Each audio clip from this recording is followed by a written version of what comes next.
आज के क्लास में हम लोग शुरू करने जा रहे हैं अपने साइंस में चैप्टर नंबर 12। चैप्टर का नाम है फ्रिक्शन। क्लास 8 का जो साइंस है उसमें चैप्टर नंबर आपका 12 है। चैप्टर का नाम है फ्रिक्शन। इस चैप्टर में पूरी तरीके से हमारा एक ही चीज़ के ऊपर बात होगा, वो होगा हमारा फ्रिक्शन। और थोड़ा आगे बढ़ने से पहले हम लोगों को ये समझ लेना चाहिए कि आखिर फ्रिक्शन होता क्या है, इसका क्या यूज है, ये सब चीज़ हम लोग इसमें समझेंगे, तभी इस चैप्टर को थोड़ा सा बेहतर तरीके से हम लोग समझ पाएंगे। तो कहने का मतलब ये हो गया सिंपल सा कि हम लोग आज शुरू करने जा रहे हैं क्लास 8 में चैप्टर नंबर आपका 12 फ्रिक्शन। और ये पूरा का पूरा जो चैप्टर है वो एक ही चीज़ के ऊपर आपका बेस्ड रहेगा, वो होगा हमारा फ्रिक्शन। अब ये सवाल है कि सर फ्रिक्शन क्या होता है। फोर्स तो समझ में आता है क्या होता है, प्रेशर भी समझ में आता है क्या होता है, लेकिन ये फ्रिक्शन क्या है। देखो, फ्रिक्शन भी ना एक प्रकार का फोर्स ही है जो कि आपको आगे बढ़ने से रोकता है। अब इसको कैसे समझेंगे, थोड़ा सा बस एक डेफिनेशन पढ़ते हैं, उसके बाद आपको ये समझाएंगे कि आखिर ये होता क्या है। तो चैप्टर का नाम आपका फ्रिक्शन है, शुरू करते हैं। सबसे पहले तो फ्रिक्शन का डेफिनेशन ही समझ लेते हैं। हालांकि डेफिनेशन पहले हम लोग समझेंगे, उसके बाद फिर एक दो एग्जाम्पल देंगे तो आपको समझ में आ जाएगा कि आखिर फ्रिक्शन क्या होता है। इसमें लिखा हुआ है the force which always opposes the motion of one object over another object in contact with it is called friction. मतलब ये हो गया कि फ्रिक्शन कुछ नहीं है बल्कि ये एक फोर्स है जो करता क्या है, किसी भी ऑब्जेक्ट को आगे बढ़ने से रोकता है। मतलब कि यदि कोई चीज मूव कर रहा है तो उसको रोक दिया जाता है फ्रिक्शन के द्वारा। अब इसको ना थोड़ा सा आप ऐसे समझिए, डेफिनेशन तो आपके सामने है, एग्जाम में आएगा तो आप इसको लिख भी देंगे, इसमें कोई बड़ी बात नहीं है। लेकिन फ्रिक्शन को आप ऐसे समझिए, आप इमेजिन करिए कि आप साइकिल पे, मतलब आप इमेजिन करिए कि आप रोड पे साइकिल चला रहे हैं, ठीक है ना। इमेजिन करना है आपको। आप इमेजिन ये कर रहे हैं कि आप रोड पे साइकिल चला रहे हैं और बहुत जोर जोर से आप पैडल मार रहे हैं, ठीक ना। और एक बार आप पैडल मारना छोड़ देते हैं, कुछ देर के बाद आप देखते होंगे कि जब आप पैडल मारना छोड़ते हैं तो कुछ दूर तक तो आप चले जाते हैं, लेकिन जाने के बाद आपका साइकिल का जो स्पीड है वो धीरे धीरे घटते घटते घटते घटते घटते घटते एक समय में वो पूरा घट जाता है और आपका साइकिल रुक जाता है। तो जरा एक बात बताइए, यहाँ पे आपने पैडल तो बहुत जोर से मारा, आपका साइकिल भी बहुत स्पीड से जा रहा था, लेकिन जब आपने पैडल मारना छोड़ दिया कुछ दूर तक आपका साइकिल तो गया, लेकिन फिर वो रुका क्यों। उसको बढ़ते रहना चाहिए था आगे की ओर, हमेशा के लिए आगे बढ़ते चले जाना चाहिए था, लेकिन वो रुका क्यों। इसलिए रुका क्योंकि आपका साइकिल क्या कर रहा था, मूव कर रहा था। उसको रोका गया फ्रिक्शन के द्वारा, यानी कि फ्रिक्शन भी हमारा क्या एक फोर्स है। तो बताइए, आपके साइकिल को रोका गया, लेकिन किसके द्वारा रोका गया, फ्रिक्शन के द्वारा रोका गया। लेकिन यहाँ पे फ्रिक्शन लगा कौन रहा है, यानी कि यहाँ पे फोर्स लगा कौन रहा है आपके साइकिल को रोकने के लिए, बताओ। रोड लगा रहा है, बिल्कुल सही बात है। इसीलिए हमारा जो रोड है ना वो रुखड़ा बनाया जाता है। क्या बनाया जाता है, रुखड़ा बनाया जाता है। ध्यान रखेंगे हमेशा इस बात को आप, कि जब भी हम लोग आगे बढ़ते हैं रोड पर, जिधर हम आगे जा रहे होते हैं उसके उल्टे डायरेक्शन में फ्रिक्शन लग रहा होता है। जैसे मान लीजिए कि आप ईस्ट से वेस्ट की ओर जा रहे हैं तो फ्रिक्शन किधर की ओर लगेगा, वेस्ट से ईस्ट की ओर लगेगा। यदि ऐसा नहीं होता, मान लीजिए सपोज करिए कि आप ईस्ट से वेस्ट की ओर जा रहे हैं और फ्रिक्शन भी ईस्ट से वेस्ट की ओर ही लग रहा है, तो आपका साइकिल जिंदगी भर कभी नहीं रुकता, वो हमेशा आगे बढ़ता ही रहता।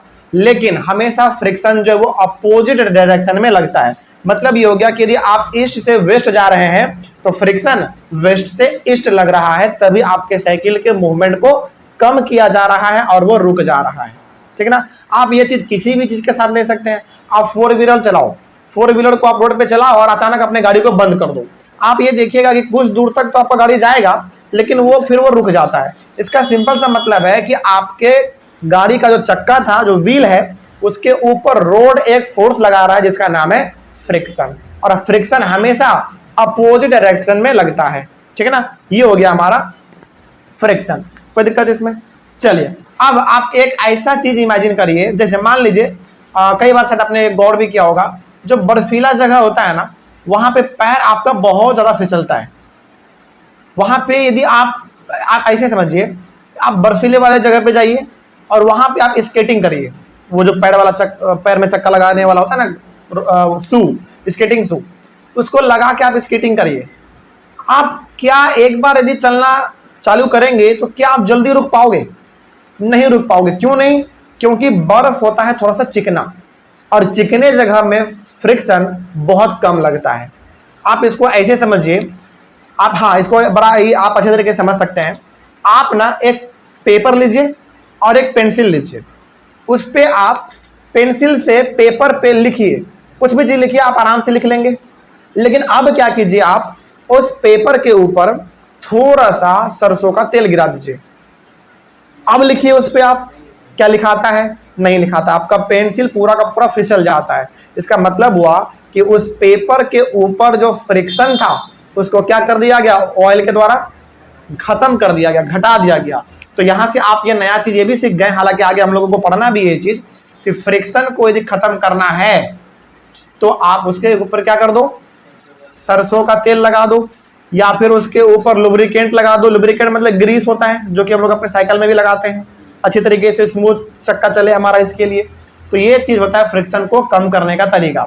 लेकिन यहाँ पे हम आपसे एक सवाल पूछना चाहेंगे, क्या फ्रिक्शन को खत्म करना चाहिए या नहीं करना चाहिए, या फिर वो हमारे लिए बहुत इंपॉर्टेंट है?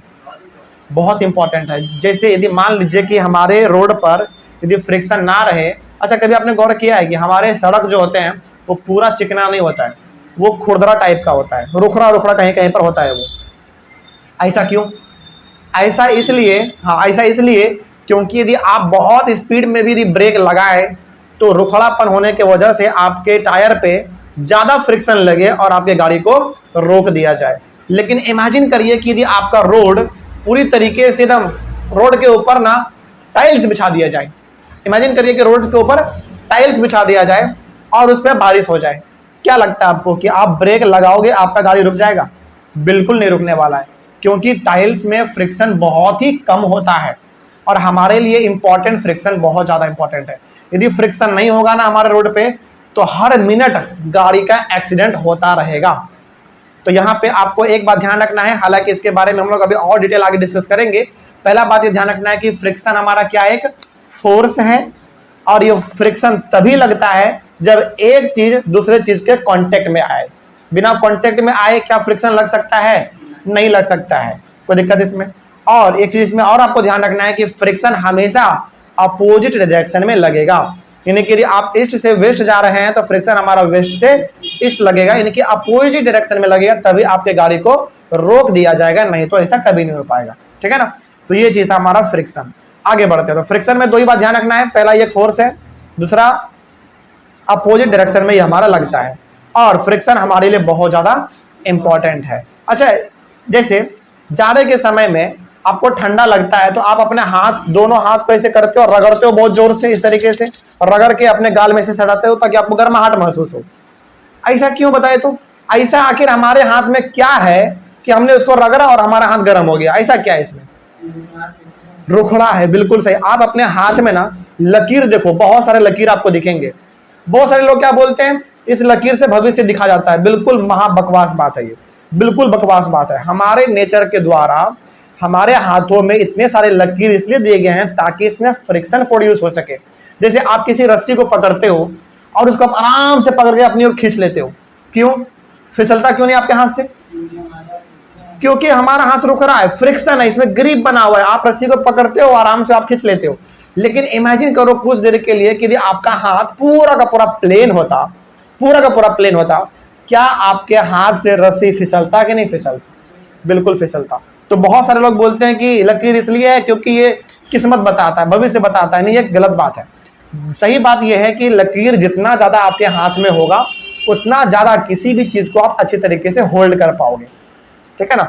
चलिए आगे बढ़ते हैं। तो ये हो गया हमारा फ्रिक्शन का डेफिनेशन। आगे है हमारा फोर्स ऑफ फ्रिक्शन। फ्रिक्शन क्या है? फोर्स ही तो है, उसी के बारे में थोड़ा सा और बात कर लेते हैं हम लोग। सबसे पहला इसमें पॉइंट है, the force of friction always opposes the motion of one object over another object. जैसे एग्जांपल के तौर पे आप ऐसे समझिए, आपका सड़क और आपका गाड़ी। सड़क हमारा पहला ऑब्जेक्ट हुआ, गाड़ी हमारा दूसरा ऑब्जेक्ट हुआ। जब तक गाड़ी सड़क के ऊपर चलेगा नहीं तब तक क्या फ्रिक्शन लगेगा?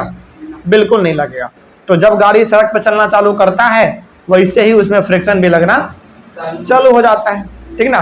तो फ्रिक्शन का काम क्या है? फ्रिक्शन का काम यह है मोशन को रोक देना, यानी कि कोई भी चीज आगे बढ़ रहा है तो उसको रोकना ही किसका काम है? फ्रिक्शन का काम है। जैसे आप इसको ऐसे भी समझ सकते हैं कि जब कोई भी आदमी बहुत तरक्की करता है तो हमारे समाज में ना कुछ एक दो लोग ऐसे होते हैं जो उसका टांग खींचता है, बुराई करता है, वही फ्रिक्शन है। आप कितना भी तेजी से जाओ, आपके स्पीड को हमेशा रोकना चाहेगा कौन? फ्रिक्शन। और फ्रिक्शन हमारा एक फोर्स है, ठीक है ना। आगे बढ़ते हैं। So the force of friction acts in a direction opposite to the direction of motion of an object. वही बात है अभी जो हमने कहा अभी आपको कि फ्रिक्शन हमेशा किधर लगेगा? अपोजिट डायरेक्शन में लगेगा, यानी कि जिधर आप जा रहे हैं उसका जस्ट उल्टा आपको फ्रिक्शन लगेगा। आगे बढ़ते हैं, इसमें तो कोई दिक्कत नहीं है। नेक्स्ट हमारा है स्प्रिंग बैलेंस। ये स्प्रिंग बैलेंस क्या होता है देखो जरा ध्यान से। Spring balance is a device which is used for measuring force acting on an object. Spring balance basically हमारा एक ऑब्जेक्ट है, एक डिवाइस है, जिसका इस्तेमाल हम लोग ये पता करने के लिए करते हैं कि किसी भी ऑब्जेक्ट के ऊपर कितना फोर्स लग रहा है। मतलब ये हो गया कि किसी भी चीज के ऊपर आप कितना फोर्स लगा रहे हैं, इसको कैलकुलेट करने के लिए हम लोग जो एक डिवाइस का इस्तेमाल करते हैं, उस डिवाइस का नाम है स्प्रिंग बैलेंस। बस सिंपल है, ठीक है। इस तरीके से आपका फोर्स ऑफ फ्रिक्शन भी कंप्लीट हुआ। अगला हमारा टॉपिक है फैक्टर्स अफेक्टिंग फ्रिक्शन, यानी कि किस किस वजह से फ्रिक्शन लग सकता है, इसको हम लोग डिस्कस करेंगे, लेकिन हम लोग अपने अगले वाले क्लास में। यहां तक तो कोई दिक्कत नहीं है? चलिए, तो कोई दिक्कत नहीं है, तो मिलते हैं हम लोग अपने नेक्स्ट क्लास में। Thank you very much.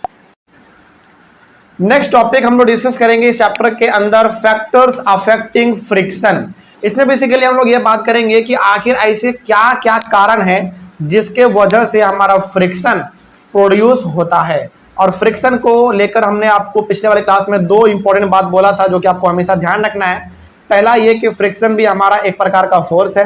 दूसरा ये कि ये हमेशा अपोजिट डायरेक्शन में लगता है, यानी कि यदि आप मूव कर रहे हैं ईस्ट से वेस्ट की ओर, तो फ्रिक्शन हमेशा लगेगा वेस्ट से ईस्ट की ओर। और ये हमेशा आपके मूवमेंट को, यानी कि आपके मोशन को ये रोकना चाहता है, यानी कि आप यदि बहुत तेजी से आगे बढ़ना चाहते हैं तो आपके स्पीड को ये क्या कर देता है? घटाने का कोशिश करता है, ठीक ना। यही था हमारा फ्रिक्शन। चलिए, अब हम लोग यहाँ पे डिस्कस करते हैं कुछ इंपॉर्टेंट बातों को। पहला पॉइंट इसमें लिखा हुआ है, the friction between two surfaces depends on two factors which are as follows.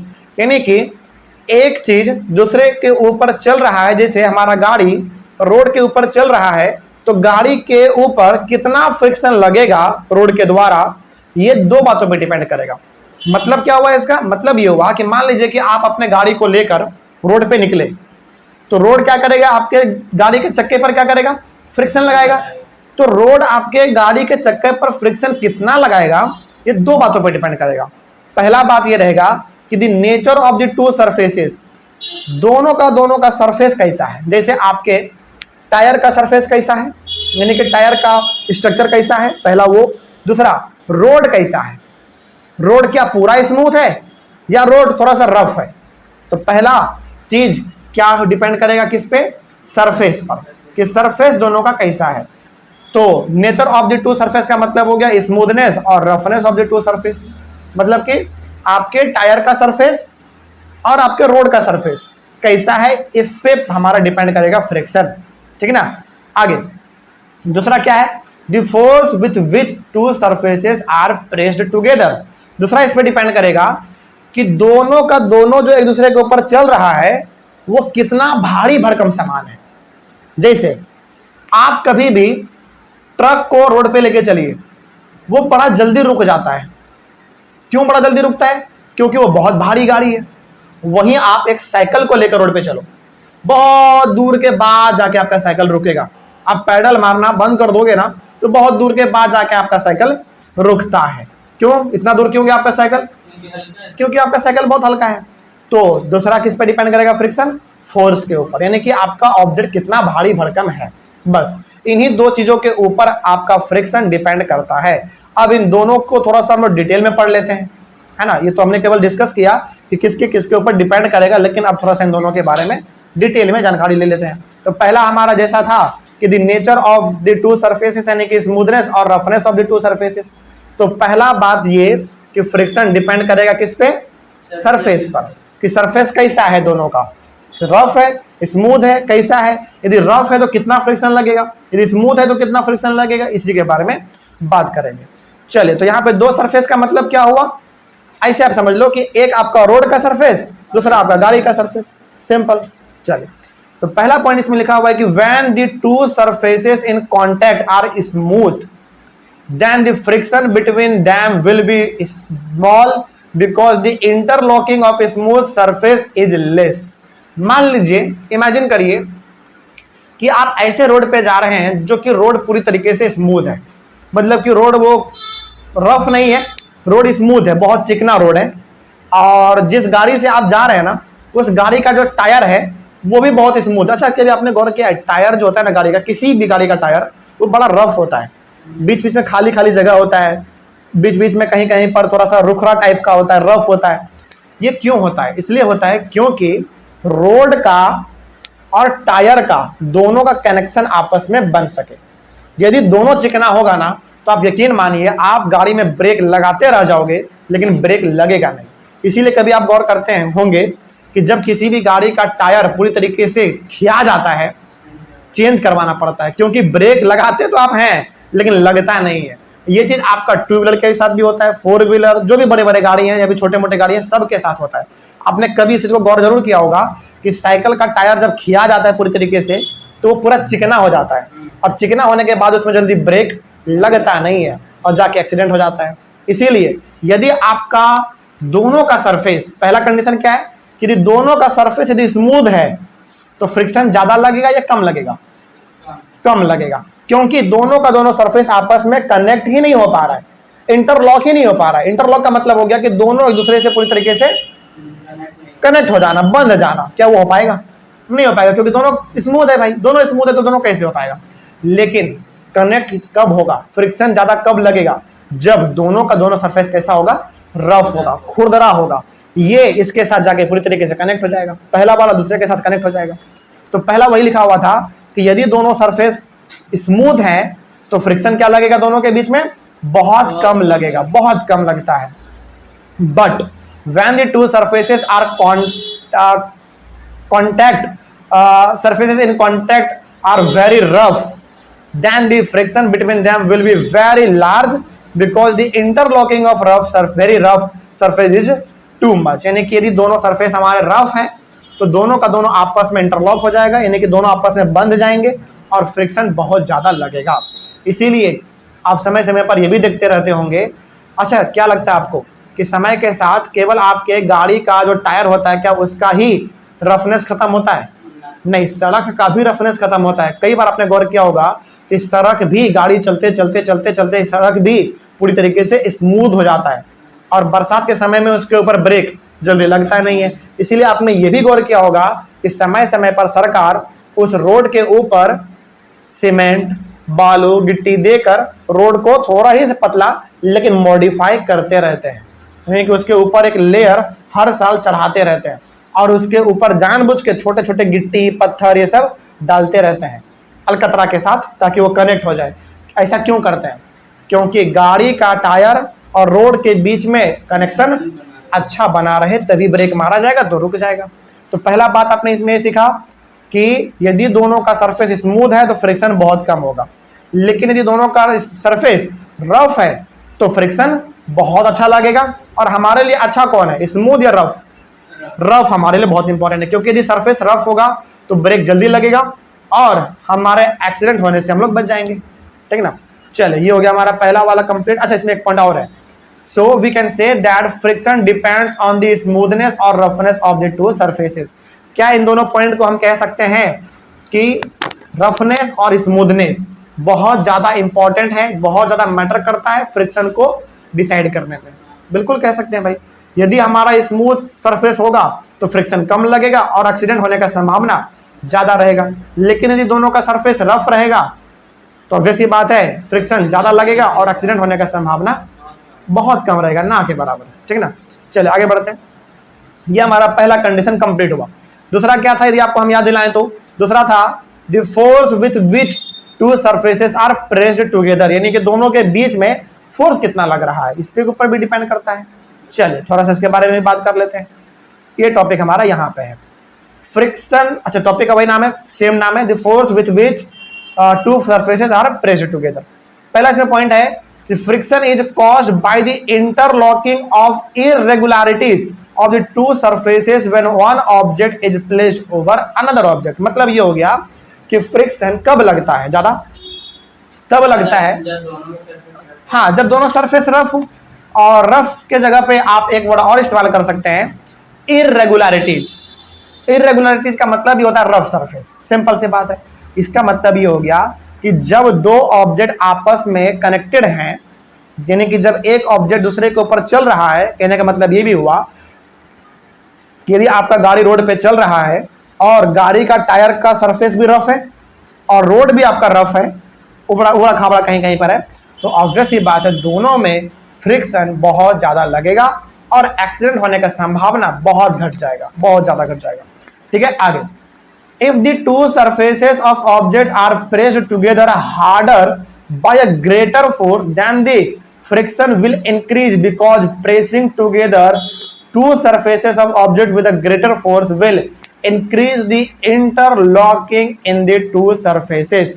इसका मतलब क्या हुआ इसे समझिए। चलिए आपसे ना एक कॉमन सा सवाल हम पूछते हैं और इसका जवाब दीजिएगा, ठीक है ना। मेरा जवाब ये है कि एक ट्रक है, ट्रक तो आप देखते होंगे रोड पे बहुत सारा चलता है। ट्रैक्टर का बात नहीं कर रहे हैं हम बात कर रहे हैं ट्रक का, बहुत बड़े बड़े ट्रक। बड़ा कॉमन सेंस का जवाब है, सवाल है, जवाब दीजिएगा। आपके पास दो ट्रक हैं, एक ट्रक पूरी तरीके से लोड है, पूरा भरा हुआ एकदम, और एक ट्रक अनलोड है, पूरा खाली है, और दोनों का दोनों समान गति से जा रहा है, बराबर स्पीड से जा रहा है, ठीक है ना। दोनों ब्रेक लगाएगा, बताइए पहले कौन रुकेगा? बिल्कुल, देखिए यहां पे कंडीशन कितना अच्छा हमने दिया आपको। हमने बोला कि दो ट्रक है, एक ट्रक पूरी तरीके से लोड है और एक तरफ पूरी तरीके से खाली है, दोनों बराबर स्पीड से जा रहे हैं और दोनों अपना ब्रेक लगा रहा है, बराबर ब्रेक लगा रहा है। हमने बोला कि पहले कौन रुकेगा? ऑब्वियस ही बात है, आपने कहा कि सर जो ट्रक लोड है वो पहले रुक जाएगा और जो ट्रक अनलोड है, जिसमें जो कि पूरी तरीके से खाली है, वो कुछ दूर बाद जाके रुकेगा। बिल्कुल सही बात है। इसमें आप यहां पे ये कह सकते हैं कि जो ट्रक लोड था उसने जब ब्रेक मारा वो पहले इसलिए रुक गया क्योंकि वो थोड़ा सा भारी था, यानी कि उसके ऊपर फोर्स क्या था? ज्यादा था। और जब वो ज्यादा भारी था तो वो ज्यादा जोर किस पे लगा रहा है? रोड के ऊपर लगा रहा है। और रोड के ऊपर जब वो जितना ज्यादा फोर्स लगा ही रहा है ऊपर से नीचे की ओर, और रोड के इसके ऊपर क्या कर रहा है? फ्रिक्शन लगा रहा है। तो जब दोनों आपस में मिल जाएगा तो गाड़ी क्या होगा? जल्दी रुक जाएगा। लेकिन वही जो ट्रक हमारा था, जो खाली वाला ट्रक था, वो ब्रेक लगाएगा, गाड़ी वो भी रुकेगा, लेकिन थोड़ा आगे जाके रुकेगा क्योंकि वो बहुत खाली है, वो रोड पे उतना प्रेशर नहीं डाल पा रहा है, फोर्स उतना रोड के ऊपर वो नहीं लगा पा रहा, जिसके वजह से रोड इसके ऊपर कितना भी फ्रिक्शन लगा ले लेकिन वो रुकेगा बाद में ही जाके, ठीक ना। तो दूसरा चीज क्या डिपेंड करता है कि गाड़ी कितना भारी भरकम है। बात समझ आ रही है आपको? वही बात यहाँ पे लिखा हुआ था। आज आप इसको ऐसे भी समझ सकते हैं कि मान लीजिए कि आपका एक दोस्त बाइक चला रहा है और आपका एक दोस्त साइकिल चला रहा है, दोनों समान स्पीड से जा रहा है, बराबर स्पीड से जा रहा है, दोनों एक ही बार ब्रेक मारता है। ऑब्वियस ही बात है, बाइक जल्दी रुकेगा, साइकिल थोड़ा सा बाद में रुकेगा, क्योंकि साइकिल हल्का होता है। क्या वो उतना धरती पे प्रेशर लगा पा रहा है? क्या नहीं लगा पा रहा है, जिसके वजह से फ्रिक्शन भी क्या लगेगा? कम ही लगेगा। तो दूसरा क्या डिपेंड करता है? फोर्स, कि कितना भारी है वो, इस पे डिपेंड करता है। चलिए आगे बढ़ते हैं। In general, greater the weight of an object which moves over another surface, greater will be the friction between them। आप इसको घुमा फिरा के ये भी कह सकते हैं कि जितना ज्यादा वेट होगा ऑब्जेक्ट का उतना ही ज्यादा उसके ऊपर फ्रिक्शन लगेगा। जैसे ट्रक तो ऐसे ही बहुत भारी होता है, और जब आपने ट्रक को पहले से और लोड कर दिया तो ट्रक का वेट क्या हो गया? और बढ़ गया। तो उस ट्रक का जिसको आपने लोड किया था उसका वेट और बढ़ जाने की वजह से उस पर फ्रिक्शन ज्यादा लग गया। लेकिन जो ट्रक आपका खाली था वो क्या उतना भारी था? नहीं, तो उसके ऊपर फ्रिक्शन क्या लगेगा? कम लगेगा। तो जितना ज्यादा वेट होगा किसी ऑब्जेक्ट का उतना ज्यादा उस पर फ्रिक्शन भी लगेगा, ठीक है ना। आगे, so we can say that friction depends on the force with which the two surfaces are pressed together. तो हम यहाँ पे घुमा फिरा के ये भी कह सकते हैं लास्टली हम लोग ये भी कह सकते हैं कि फ्रिक्शन वेट के ऊपर डिपेंड करता है, यानी कि कोई ऑब्जेक्ट कितना भारी है इसके ऊपर भी डिपेंड करता है। यदि ऑब्जेक्ट आपका भारी है तो फ्रिक्शन भी उसके ऊपर ज्यादा लगेगा, यदि ऑब्जेक्ट हल्का है तो फ्रिक्शन भी उसके ऊपर कम ही लगेगा, हल्का ही लगेगा। कोई दिक्कत इसमें? चलिए अब थोड़ा सा हम लोग और आगे बढ़ते हैं चैप्टर में, और अब हम लोग 2-3 अलग अलग प्रकार के फ्रिक्शन के बारे में थोड़ा सा पढ़ लेते हैं, जिसमें पहला हमारा होगा स्टैटिक फ्रिक्शन, दूसरा होगा स्लाइडिंग फ्रिक्शन, और तीसरा होगा हमारा रोलिंग फ्रिक्शन। यानी कि 3 प्रकार के फ्रिक्शन होते हैं। इन तीनों प्रकार के फ्रिक्शन के बारे में एक एक करके थोड़ा सा हम लोग अब जान लेते हैं। पहला हमारा है स्टैटिक फ्रिक्शन। स्टैटिक फ्रिक्शन क्या होता है देखा जाए, the frictional force present between any two objects when one object just tends to move और slip over the surface of other object is called static friction. Static friction का simple सा मतलब यहाँ पे यह है कि जब एक ऑब्जेक्ट दूसरे ऑब्जेक्ट के ऊपर चलता है, यानी कि रोड के ऊपर जब गाड़ी चलता है तो ऑब्वियस ही बात है रोड गाड़ी के टायर पे क्या लगाएगा, फ्रिक्शन लगाएगा। तो यही हो गया हमारा स्टैटिक फ्रिक्शन। वही यहाँ पे लिखा हुआ है कि the frictional force present between any two objects when one object just tends to move और slip over the surface of the other object is called static friction. लेकिन स्टैटिक फ्रिक्शन का सबसे बड़ा बात यह है कि ये ऑब्जेक्ट को आगे बढ़ने ही नहीं देता है। जैसे मान लीजिए, अच्छा आपके मन में क्या सवाल नहीं आ रहा है, जैसे हम आपको बोलते हैं, चलो मान लो हमने आपको ये बोला कि यार देखो रोड के ऊपर ना एक गाड़ी है जो कि चुपचाप पड़ा हुआ है, वो गाड़ी मूव नहीं कर रहा है। आप बोलोगे कि सर मूव कैसे करेगा, गाड़ी चल थोड़ी रहा है जो मूव करेगा, उसको तो वो तो एक जगह पे पार्क किया हुआ है इसलिए वो रुका हुआ है। नहीं, इसके पीछे का सबसे बड़ा रीजन ये है कि वो गाड़ी इसलिए रुका हुआ है क्योंकि धरती उसके ऊपर पूरा का पूरा अपना फ्रिक्शन फोर्स लगा के उसको रोका हुआ है।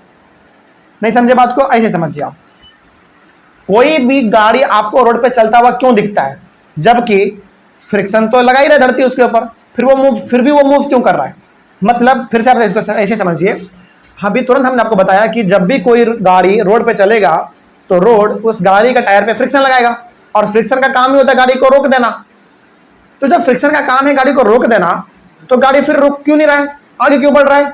इसलिए नहीं रुक रहा है क्योंकि रोड जितना फ्रिक्शन गाड़ी के चक्के पे लगा रहा है उससे कई गुना ज्यादा फोर्स हम लगा के गाड़ी को मूव करवा दे रहे हैं। समझ रहे बात को? इसीलिए हमारा फोर्स फ्रिक्शन के कंपैरिजन में क्या है, ज्यादा है, इसीलिए गाड़ी मूव कर रहा है। लेकिन जब आप गाड़ी को मूव नहीं करवाते हो, जब गाड़ी आपका नहीं चलता है और एक जगह पे आप गाड़ी को पार्क कर देते हैं, तो वो जैसा का तैसा रह जाता है वहां पे। ऐसा क्यों? इसलिए क्योंकि आप जरा सा भी गाड़ी को इंजन स्टार्ट करके आगे नहीं बढ़ा रहे हैं, तो क्या आप अपने गाड़ी के ऊपर फोर्स लगा रहे हैं आगे बढ़ने के लिए? नहीं लगा रहे हैं। तो फिर फोर्स केवल लगा कौन रहा है? अर्थ लगा रहा है, रोड लगा रहा है, इसीलिए गाड़ी आपका रुका हुआ है। तो स्टैटिक फ्रिक्शन का मतलब ही होता है किसी भी चीज को पूरी तरीके से रोक के रखना। समझ रहे बात को? कोई दिक्कत इसमें? तो कोई भी गाड़ी यदि आपको रोड के बगल में पार्क किया हुआ दिख रहा है और वो शांत से खड़ा है, इसका मतलब ये मत समझो कि गाड़ी का इंजन स्टार्ट नहीं है इसीलिए वो रुका हुआ है, नहीं। हालांकि वो तो फैक्टर है ही। अब आप इसमें ये भी समझना कि गाड़ी का इंजन अभी क्या है, बंद है, जिसके वजह से गाड़ी के ऊपर फोर्स क्या लग रहा है, बहुत ही कम लग रहा है, आगे बढ़ने के लिए बहुत कम लग रहा है। और ज्यादा फोर्स उस पर फिर लगा कौन रहा है? अर्थ लगा रहा है, इसीलिए गाड़ी रुका हुआ है चुपचाप। तो स्टैटिक फ्रिक्शन का काम क्या होता है? किसी भी चीज को पूरी तरीके से रोक देना, ठीक है ना। द ऑब्जेक्ट रिमेन्स स्टैटिक और स्टेशनरी इन दिस केस, यानी कि स्टैटिक फ्रिक्शन में ऑब्जेक्ट क्या हो जाता है, पूरी तरीके से रुक जाता है। स्टेशनरी का मतलब होता है पूरी तरीके से रुक जाना। In this case, the object is actually not moving or sliding over the other object. It only tends to move or slide.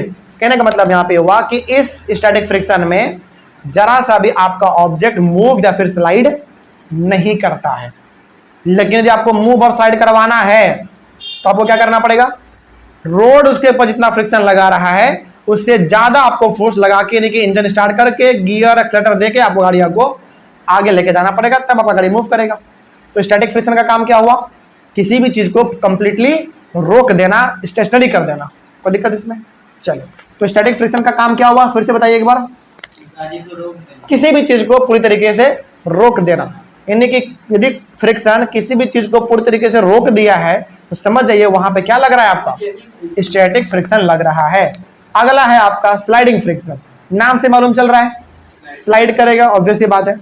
The frictional force present when one object moves slowly or slides over the surface of another object is called sliding friction. Sliding friction is smaller than the static friction.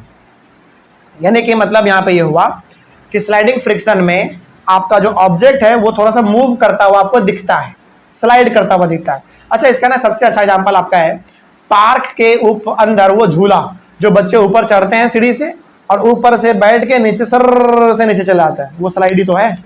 ये हो गया हमारा sliding friction.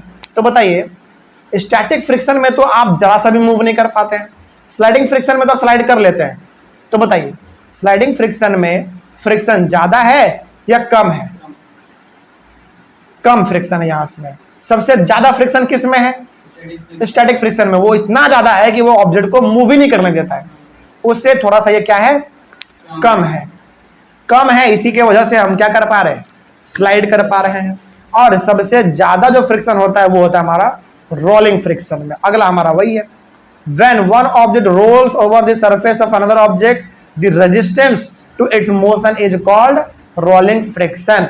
यानी कि जब कोई object role कर रहा होता है, बेसिकली रोड पे चल रहा होता है, तो उसके ऊपर जो फ्रिक्शन लग रहा होता है वो हमारा कहलाता है रोलिंग फ्रिक्शन। जैसे मान लीजिए कि आप साइकिल लेके रोड पे चलते हैं या फिर बाइक लेकर रोड पे चलते हैं, तो आपके साइकिल या फिर मोटरसाइकिल के टायर के ऊपर जो फ्रिक्शन लग रहा है रोड के द्वारा, वो फ्रिक्शन कौन सा कहलाएगा? हमारा रोलिंग फ्रिक्शन कहलाएगा। क्योंकि आप यहाँ पे क्या कर रहे होते हैं? अपने साइकिल को रोल कर रहे होते हैं, ठीक ना। तो rolling friction is much less than sliding friction.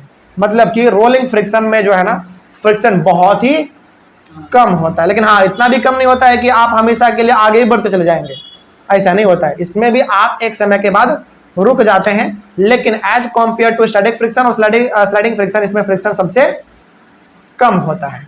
कोई दिक्कत इसमें? तो बताइए, सबसे ज्यादा फ्रिक्शन किस में हुआ? स्टैटिक। उससे कम किस में? स्लाइडिंग में। और सबसे कम किस में? रोलिंग फ्रिक्शन में सबसे कम फ्रिक्शन होता है, जिसके वजह से ही आपको रोड पे इतना सारा गाड़ी मूव करता हुआ दिखता है, ठीक ना। अच्छा, एक बात बताइए, इमेजिन करिए आप कि दुनिया का सारा रोड पूरा का पूरा प्लेन कर दिया जाए, चिकना कर दिया जाए, तो क्या आपको लगता है कि हम लोग अच्छे तरीके से गाड़ी को चला पाएंगे? कभी नहीं चला पाएंगे। बिल्कुल रोज एक्सीडेंट होगा, रोज क्या हर सेकंड एक्सीडेंट होगा, है ना। चलिए अब एक केस हम आपको फिर और देते हैं। हमारा रेल का पटरी, रेलवे लाइन, वो तो पूरी तरीके से स्मूथ है, फिर उस पर ट्रेन क्यों नहीं टकराता है? बताइए जरा। पहले तो ये बताइए, क्या रेल का पटरी पूरी तरीके से स्मूथ होता है? आपने तो देखा होगा कि हाँ सर बड़ा चिकना होता है, पूरा एकदम स्मूथ होता है। क्या सही बात है ये? बिल्कुल गलत बात है। आपको पटरी देखने में चिकना भले लगता है, लेकिन होता नहीं है। क्यों नहीं होता है? इसके पीछे अब आप बताओगे। इसमें ना सबसे बड़ा काम करता है कौन पता है? फ्रिक्शन का दूसरा वाला फैक्टर, वेट। वेट याद कीजिए, अभी तुरंत हमने आपको पढ़ाया। फ्रिक्शन दो चीज के ऊपर डिपेंड करता है। पहला सरफेस, स्मूथनेस और रफनेस। तो पटरी तो बड़ा स्मूथ है भाई, तो पटरी यदि हमारा स्मूथ है तब तो इसमें फ्रिक्शन लगना ही नहीं चाहिए था, लेकिन फिर भी उसके ऊपर फ्रिक्शन लगता है और ट्रेन आपका पटरी पे जाके रुकता है स्टेशन पे।